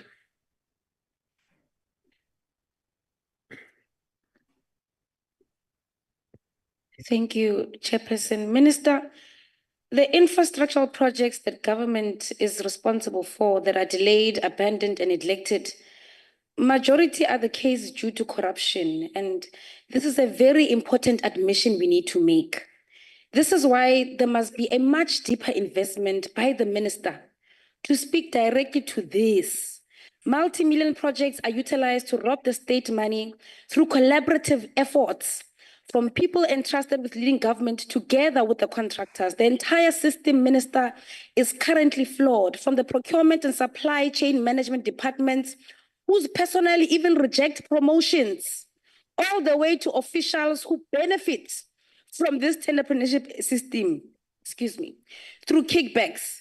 The EFF has consistently proposed that the state must build internal capacity, not only to end the corruption at hand, but to entirely resolve such a crisis where our people don't have efficient services due to unfinished projects because comrades must eat. Because you don't want to do away with entrepreneurship, Minister. Tell us then how you plan to do away with the corruption and to resolve the crisis of delayed projects. Address the intricate problems that enable corrupt behavior systemically, and tell us what it is that is new that you have not done before that will resolve the issue of corruption in the entrepreneurship system, that will resolve the issue of delayed projects, resolve the issue of neglected projects, resolve the issue of contractors working with government officials and the staff in these departments to get money from the public purse. What is it that you have not done in the past 30 years that you will now do that will finally resolve this issue, if it is not the building of internal state capacity? Thank you. Thank you, Honourable Member. Honourable Minister, your response. Thank you very much, Honourable Chair and Honourable Chief. Well, let me start here, Honourable Chief. There are many projects that have gone well and that are an excellent example. You can go to Flareoff. It's one of the models that you can find. I'm just going in Gauteng. We've delivered houses in Gauteng in terms of Flareoff, in terms of occupation, and we have addressed apartheid legacy, where we ensure that those who are in bonded houses live alongside those that are renting and those that are in RDP. Similarly, you can go to Riverside Project, next to Stain City, which is the most affluent area in the Four Ways area. You would see there that we have built beautiful houses, RDPs, bonded houses linked closer by, and also you can link that as well with the social housing. So the natural stance that you are taking that everything has gone wrong, I'm just making Gauteng, and I can go across the country. I was there to showcase some of the projects, how they've been built and how they've gone well, supported by the state, and they've developed very well within budget. There are many I can name. Within that area, you can go to Zandspruit. You see, in terms of service sites, if you drive around the areas in that Four Ways area, you see the bulk infrastructure in terms of roads, water, and sanitation. That's money that is coming in terms of USDG within Johannesburg from the Department of Human Settlement. So we can go on and on. You go even to some of the area. Tarleton was blocked. I went in. It was the issue of bulk infrastructure is unblocked. It's now moving. Similarly, Montrose will see it going. Lufering as well is going ahead. It has been going in phases, integration of communities into various areas. So don't start with a point that says everything has gone wrong. I'm acknowledging that there's been gaps, there's been areas of concerns, but to say that the state has completely failed. By the way, if you look at census, this is one of the sectors that's done well. We've reduced by 50% informal dwelling between 2011 and 2022. We've ensured that Honourable Minister, could you hold on? There's a hand. Thank you so much, Chairperson, for the opportunity. I think the minister misunderstood my question. We're not saying they are not doing anything to try to do their best. We're saying No, you are now getting into a debate. Resolve the issue, so we no longer face the issue of delayed projects. Please. Because even the example she's given us. No, you're getting into a delayed debate. Projects in 4 ways. What is she going to do? You're out of order. This from happening. You're out of order, Honourable Member. Please take your seat. Minister, could you please continue with your response? Thank you very much. And thank you, Honourable Chirwa, to acknowledging that there are projects that have gone well, acknowledging that we have delivered houses. Let me come to the issue of corruption that you are raising. And that's why I said the concept of EFF on the construction company is wrong. For an organization that believes in economic freedom, what does economic freedom in the lifetime means? It means that opportunities to previously disadvantaged individuals must be given. Why must companies belong to white people? Today, when we are giving opportunities to previously disadvantaged individuals, we are calling them tenderpreneurs. Not everybody that is doing business with the state is corrupt because they are black. It's a wrong fallacy. And I think we must correct it from that point. Your articulation of construction company, it's on the basis that you want to stop black people from participating in the economy of the country. I said human settlements is not a social portfolio, it's an economic portfolio. It must enable previously disadvantaged individuals to have a role and participate in the economy of their country. And one of the areas is for them to own businesses and become billionaires in this country. It is not the preserve of the white people to be billionaires, and they must be created by the state. Previous apartheid government created white billionaires. South African government has an obligation to say the previously disadvantaged individuals, let's give you opportunities. We are not going to make you billionaires. You will grow on your own and become a billionaire. My job as a minister is to create an environment that is efficient, available, but conducive for businesses to grow, and I will support it. I'm not apologetic about that. Thank you. Thank you, Honourable Minister. That concludes question 148. We now move on to question 170 as posed by the Honourable Sibande. Honourable Minister, your response to question 170, please. Thank you very much, House Chairperson. The Minister has declared ministerial priorities, including the addressing of the blocked project through prioritization and allocation of funding dedicated towards completion of these projects in a 3-year process. As per policy and rule of general practice, the department does not pay for milestones that are not completed, and the delivery agents of the department only pays contractors for milestones that are certified and completed. This is one of the areas of work the Minister, in an interaction and engagement with the Auditor General of South Africa, has requested that they be part of the audit scope of work. Furthermore, the delivery agent of the department, these are provinces and metros, inspects work with National Home Builders Registration Council as the regulator and professional engineer certify quality prior to processing any work done on site. The delivery agent are not supposed to process any payment for shoddy work on site. Provinces are not supposed to pay for poor quality works. If construction is found to be of poor quality, the relevant provinces or metro should notify the contractor and direct the contractor to rectify the works before payment is processed. It is for this reason that generally the standard contract allows for a 5% deduction, which is withheld as a retention on the contractor's interim payment certificate. And when this work is done and is found that the contractor didn't do proper work, this 5% is utilized to rectify the properties that are done through NHBRC. But we further have what we call warranty fund for work that has been done over 5 years. If it's found to be in a difficulty, we support communities. We know that each project has its own contractual arrangement, as I said, and the contractual dispute is treated and addressed on its own merits. Largely, provinces and metros have reported that in their blocked projects where work upon and which were abandoned, the said contractors were paid for only work done at the time of abandoned projects when we verified this information. We have reviewed the National Treasury's database for restricted companies and note that all provinces have not blacklisted any contractor, as I explained earlier on, and that is between the 1st April 2022 to date. As a demonstration of the above, Limpopo province serves as an example of this in implementation.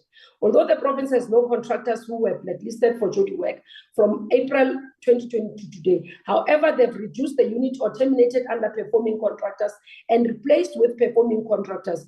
Below it is the list in terms of that is CAD. Contractor 1 CAD was reduced with 39 units, and this were allocated to a new contractor being Zora, Khan, due to non-performance.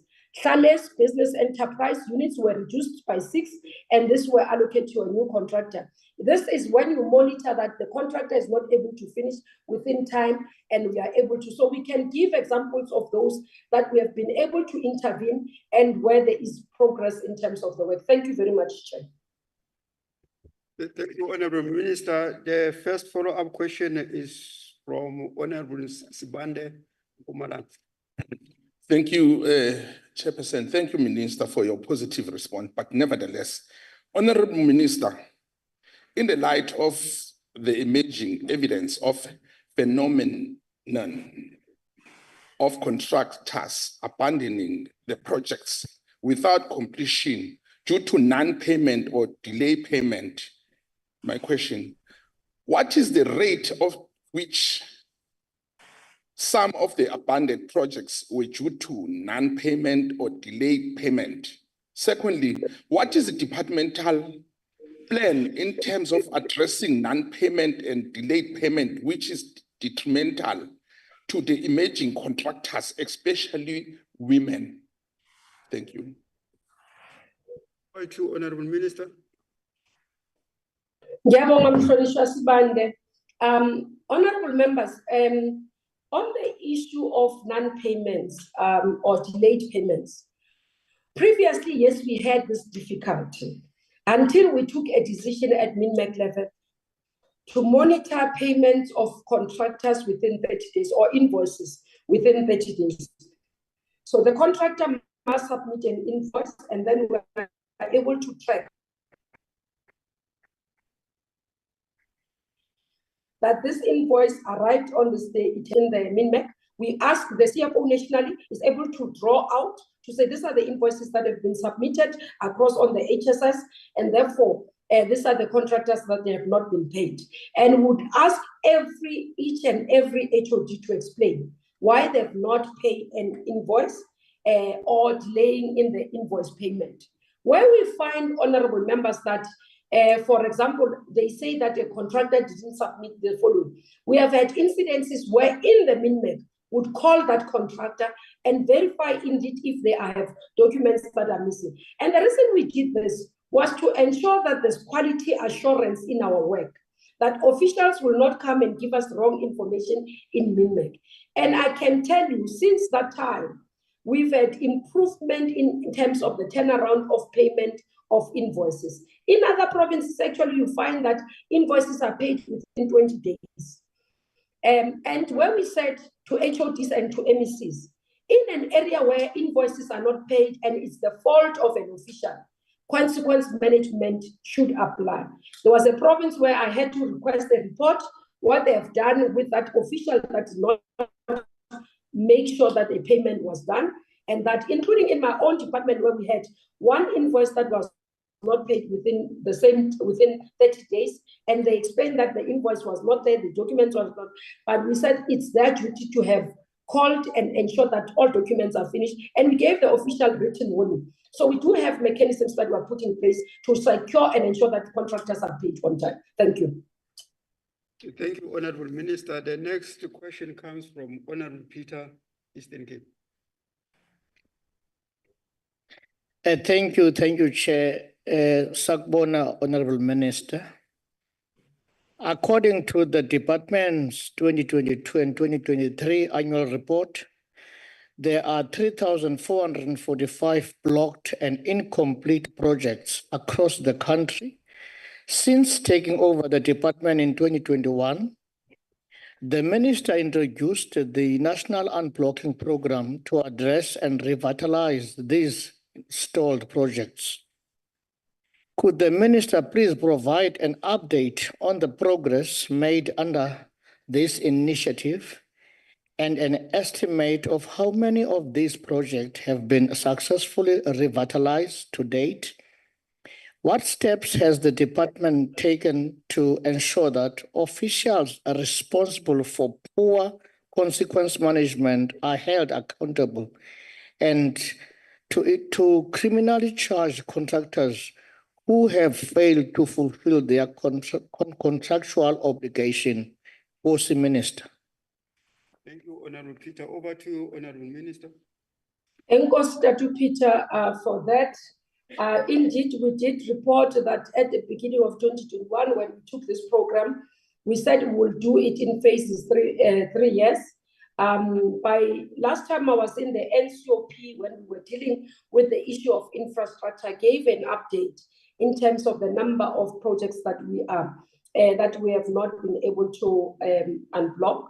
Out of those 3,445, I want to check my figures, more than 2,500 actually were unblocked. And we are working. The issue for us is to consistently monitor and ensure that they do not continue to be blocked projects in other sites where we have already identified this one.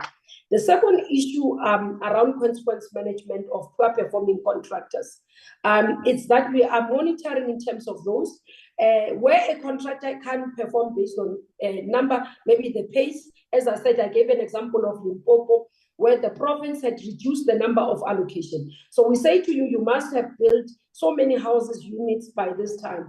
If you do not meet certain requirements as part of proactive measures by the province, then they will reduce the number of units for that allocated contractor and give it to another. In other instances where a contractor will be terminated and a new contractor will be appointed so that the work can be done.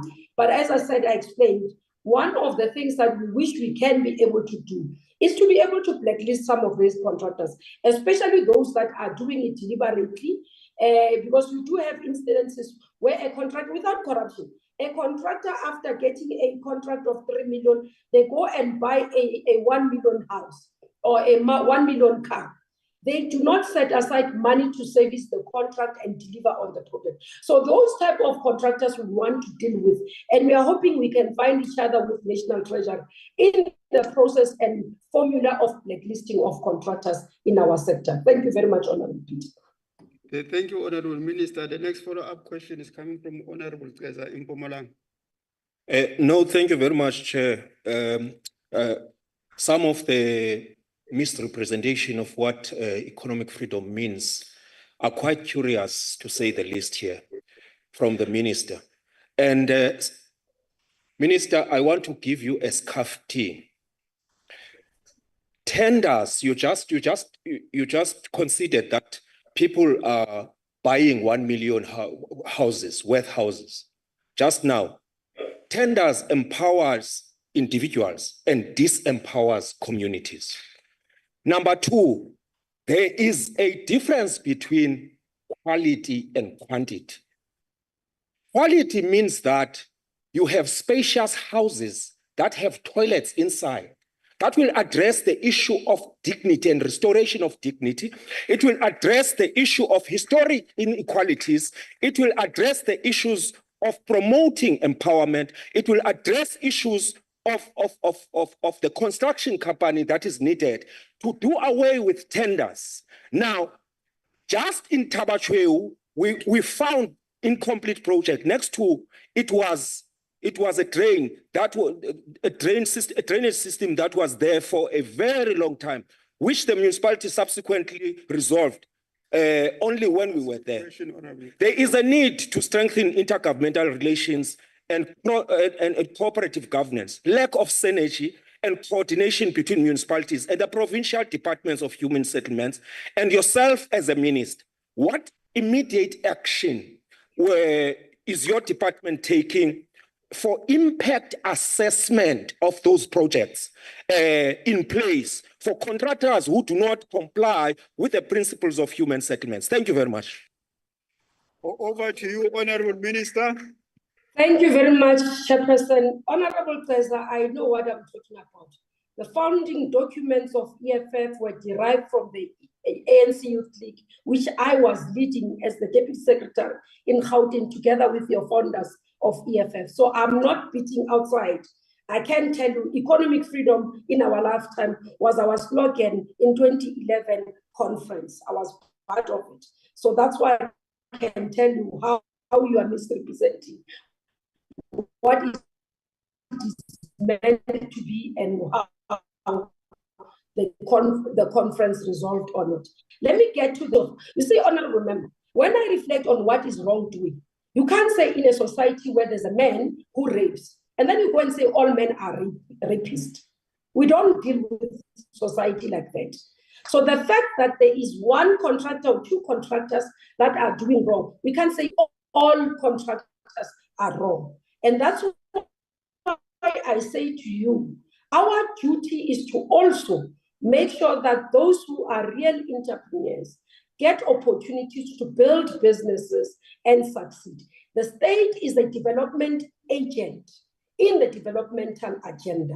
So you've got to be able to understand the role of state in the economy, because if you do not, then you will think that the state must become passive in terms of ensuring that, and that's why I'm saying the concept how you are saying of a construction company that must be led by the Department of Human Settlement is flawed.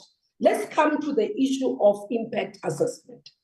One of the issues that we do, that's why the quality of work is done.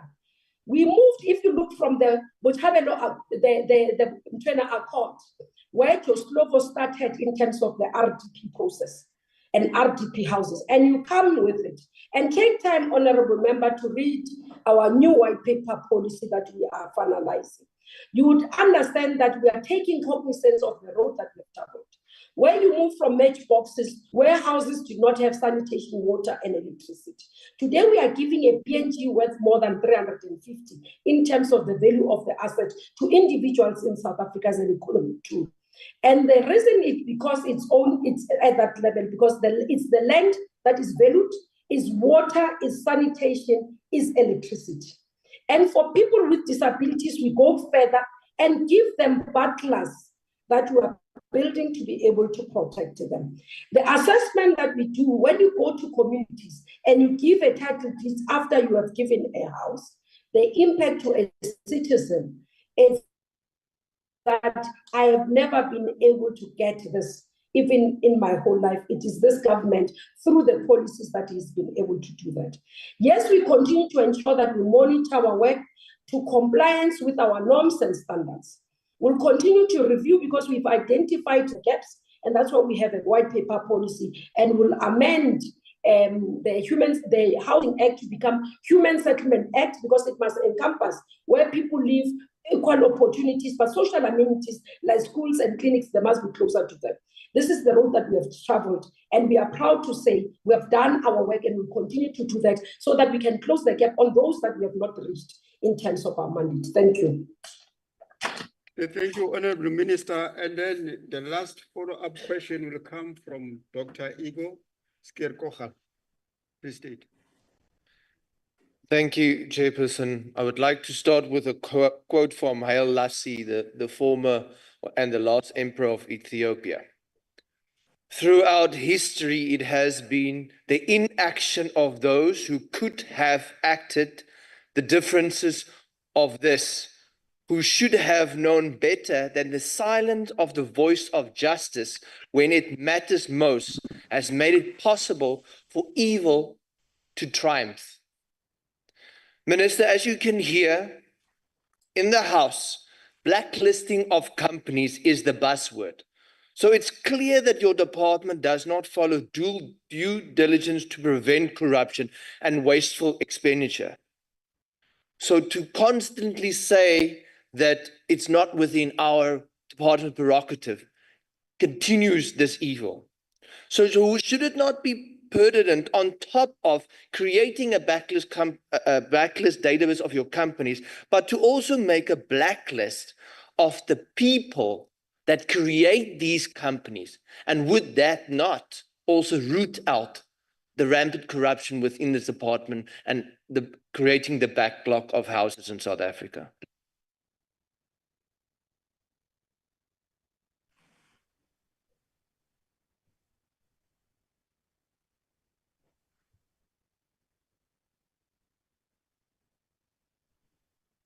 What I love most with the input of Honorable Igor is that he quoted Haile Selassie, the Lion of Judah, according to Bob Marley.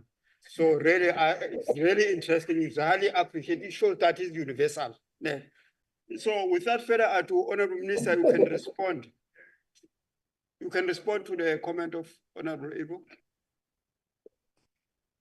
Thank you very much, Chair. I think members, lawmakers, we must always encourage each other to follow the law and do things within the law. If I decide as the Minister of Human Settlements just to go and blacklist people, it will be illegal. When we do that and we say that people are not doing, we must do things within the law. What I'm explaining to you is not evasion of responsibility, but following of the law. Because that contractor can take me to court and I will lose the case.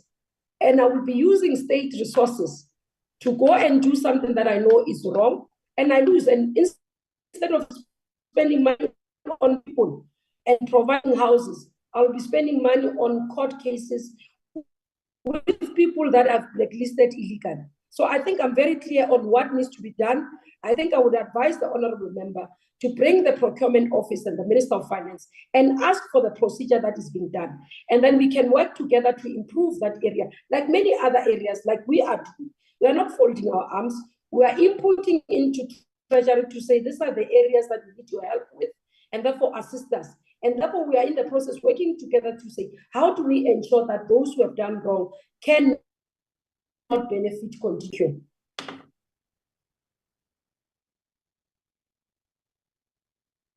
Are you done, Honorable Minister? Sir? Yes, thank you very much. I think I'm seeming to be losing a network, but I think I'm back now. I hope you heard my response, Chair. All right, you can repeat it. I was explaining the reason for, I just closed my video so that I can be audible. I don't know why it's letting me down on the last question. I was explaining that we have to follow the law as department, including myself as the minister. Now, what we are required is to do what is within the law. I can't go and act outside because those companies can take me to court and I will lose. So what we are doing is to work together with National Treasury to be able to fast track the process of amendment so that the blacklisting can be easier, but can be beneficial to us. We are not passive. And that's what I'm explaining. It's not within my ambit, but I'm not folding my arms. I am reporting back to Treasury to say these are the weaknesses of the system, therefore assist us. Thank you very much, Chair. Thank you, Honorable Minister, for availing yourself for these question sessions of the House. And also like to appreciate all the members, the delegates of the NCOP for the cutting edge questions which you fielded today. That's how we can only hold the executive accountable if we come with the real issues which is coming from the ground. I think the part of the question session is now concluded. Now we are going to the next order. We are going to the next order. We are now proceed to the next order on the order paper.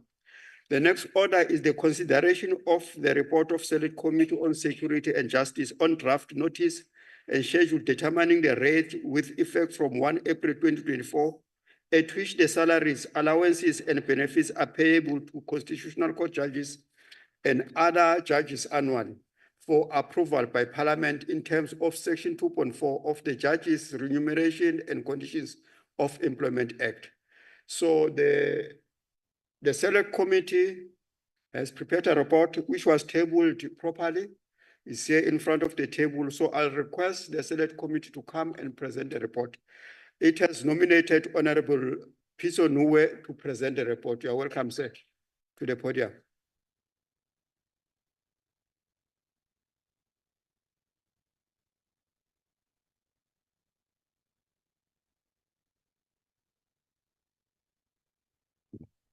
Thank you, House Chair, honorable members.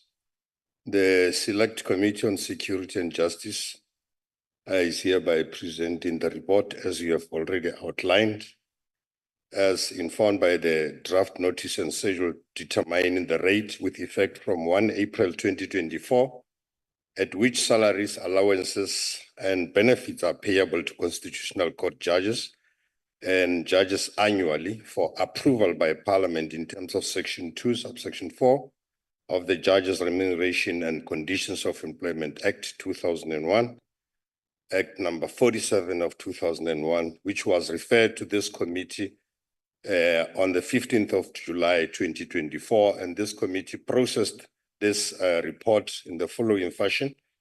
The committee received a briefing on the 24th of July 2024 from the Independent Commission for the Remuneration of Public Office Bearers, and the Commission outlined the procedure legislated by law.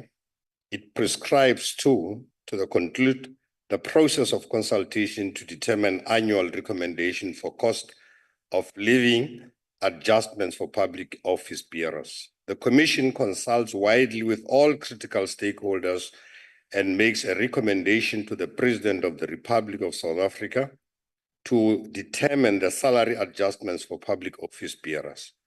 The President may decrease or increase the recommendation at his discretion, but usually after further consultation with the relevant cabinet ministers.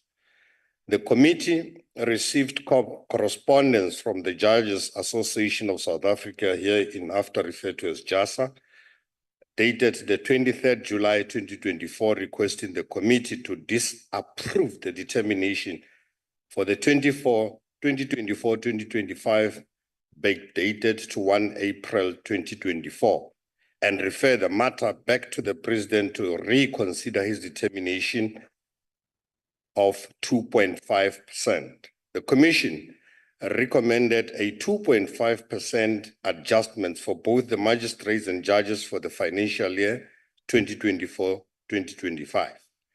The President increased the magistrates' determination to 4.7%, but retained the Commission's recommendation for judges of 2.5%. Therefore, JASA argued that the increase for magistrates to the exclusion of judges was unconstitutional, lacking legality, and irrational. Judge President Mbenenge, chairperson of the Judges Remuneration Committee, in a letter to the committee dated 30th August 2024, requested the committee not to proceed with the consideration of the 2024-2025 draft notice pending the response from the President on a letter from the Chief Justice of the Republic of South Africa to the President requesting the President to reconsider the determination of percentage of the annual salary adjustments. Following that, the committee, having referred the JASA correspondence to the Parliament Legal Services, received a briefing on the matter on the 4th of September 2024. The parliamentary legal advisor advised the committee that based on the facts and information presented to the committee, that the representations made by JASA do not hinder the committee's consideration and approval of the draft notice. The PLA noted the proper statutory processes that have been, consultation has taken place and have been followed prior to the tabling of the draft notice in Parliament.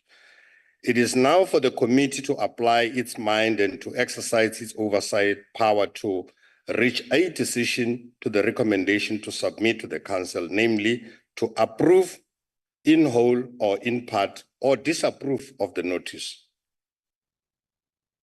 The committee, after consideration, noting that the process for the President to make a determination on salary adjustments involved extensive consultation with all the relevant stakeholders before it was tabled in Parliament for consideration. Chair, let me also try to be cognizant of time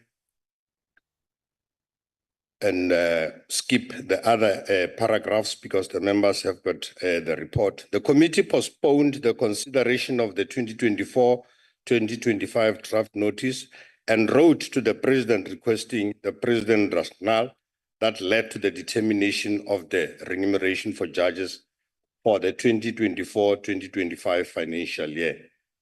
In a letter dated 12 September 2024, the President of the Parliamentary Council to the President copied the committee into the response by the President to the Chief Justice. On the 9th of October 2024, the committee considered the President's response to the Chief Justice, wherein the President indicated it will not be possible to withdraw a duly tabled decision from Parliament and that the applicable law was complied with in relation to the required consultations. The President further advised that the review conducted by the Commission on the Remuneration of Public Office Bearers, which review includes potential disparity in remuneration across the judicial sector, including magistrates, and the effects of inflation on remuneration levels, is at an advanced stage.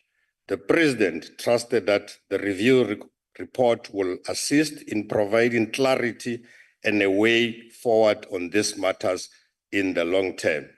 Therefore, House Chair, the committee recommend thus, having considered all the aspects, the Select Committee on Security and Justice, having considered the draft notice and schedule determining the rate with effect from 1 April 2024, at which salaries, allowances, and benefits are payable to Constitutional Court judges and judges annually for approval by Parliament in terms of Section 2, subsection 4 of the Judges' Remuneration and Conditions of Employment Act, referred to it on the 15th of July 2024, recommends that the Council approve the draft notice and scheduled as tabled. Thank you, House Chair. Thank you, Honorable Nue. I thank you for the report which you just presented into the House. And then now the matter is in the hands of the Council. I'll request that each and every province must make a declaration around the issues raised on the report. Thank you, Honorable. So the first province which will be called to make a declaration will be the Eastern Cape.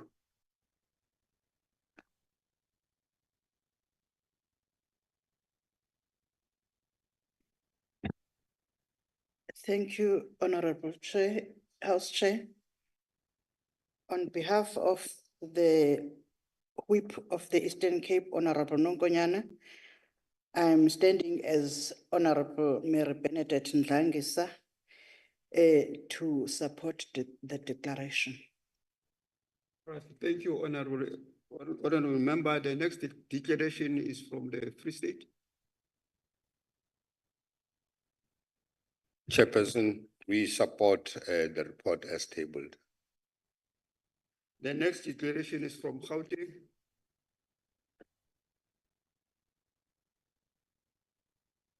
Yo, Chair, can it be on record that I'm mandated by Honorable Mananiso to say we support the report?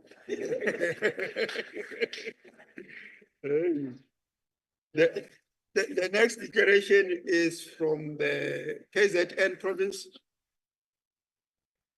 Chairperson, on behalf of KwaZulu-Natal, I rise to speak and declare our support for the report in front of us, but also to add that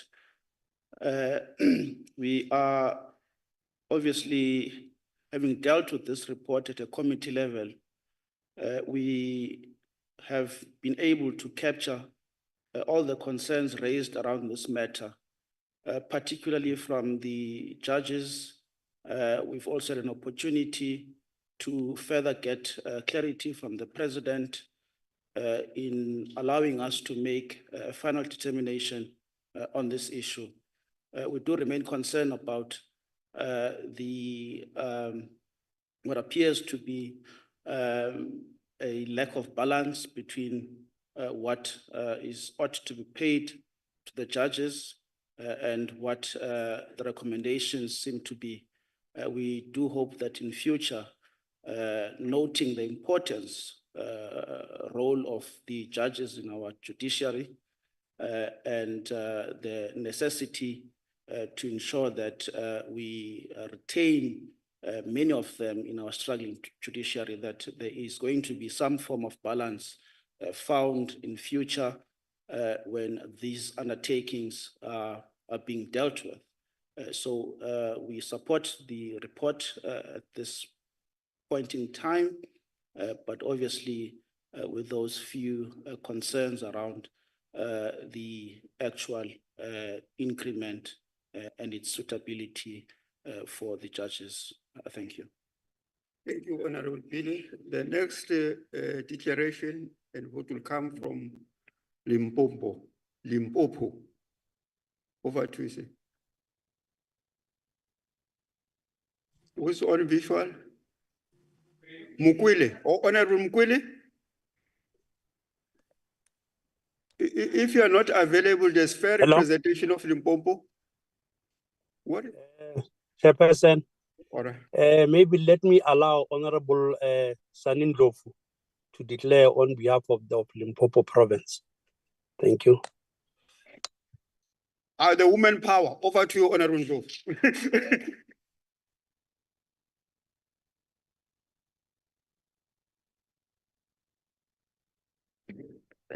Thanks, Honorable Deputy House Chair. As Limpopo, we support. Thanks. Thank you, Honorable Ndlovu. The next declaration will come from Mpumalanga. No, thank you very much, Chair, and my greetings to you. As Mpumalanga, we are in support. Thank you. The next declaration will come from the Northern Cape. Thank you, Chair. As the Northern Cape, we support the report. Thank you. The next declaration will come from Bokoni Bophirima. Thank you, Chairperson. As we're going to be in support. Thank you, Honorable Stoller. The next declaration will come from the Western Cape. Honorable Chair, The Western Cape takes note of the decision of the Select Committee on Security and Justice in respect of the minimal increase in the remuneration of judges. The decision contributes directly to the fact that the Judicial Services Commission is struggling to fill vacancies in courts across the country. Candidates of quality will not apply to serve as judges, whilst the remuneration for such an important mammoth job remains not even close to a fair remuneration for what they are required to do in the furtherance of the administration of justice. Furthermore, whilst the conditions in our courts remain far from ideal, successful legal practitioners will not leave their practices to join the bench. The Western Cape does not support that judges are treated in such a fashion and eagerly awaits the outcome of the review conducted by the Commission on the remuneration of public office bearers. The judge's profession is the cornerstone of our Constitution and deserves to be held in the highest regard. However, the Western Cape will support the decision by the Select Committee in order to at least provide some relief to our serving judges. Thank you. Thank you, Western Cape Honorable Badenhorst. I think that from the declarations which came out of this House today, what is highly appreciated is the application of the minds from the different provinces. You could see that all the provinces went to town in order to deal with this issue. And then also the Select Committee on Justice did the same thing. So it bodes well for our democracy. From the tallying which is here, is that all the 9 provinces are in support of the report of the Standing Committee. So it means that it is truly agreed that the report is adopted. Thank you. The voting is now closed.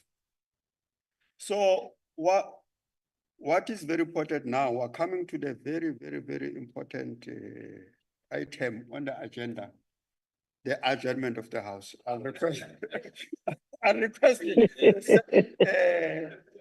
order of the president, the usher of the president to lead us out.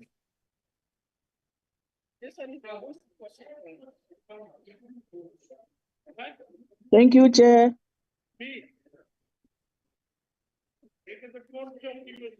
Thank you, House Chair. Recording Thank you, stopped. Honorable Ndlovu.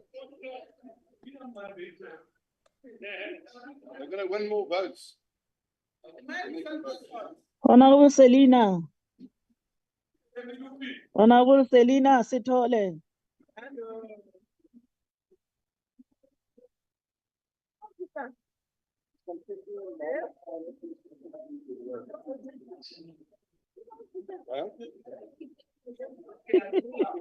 Honorable Sithole.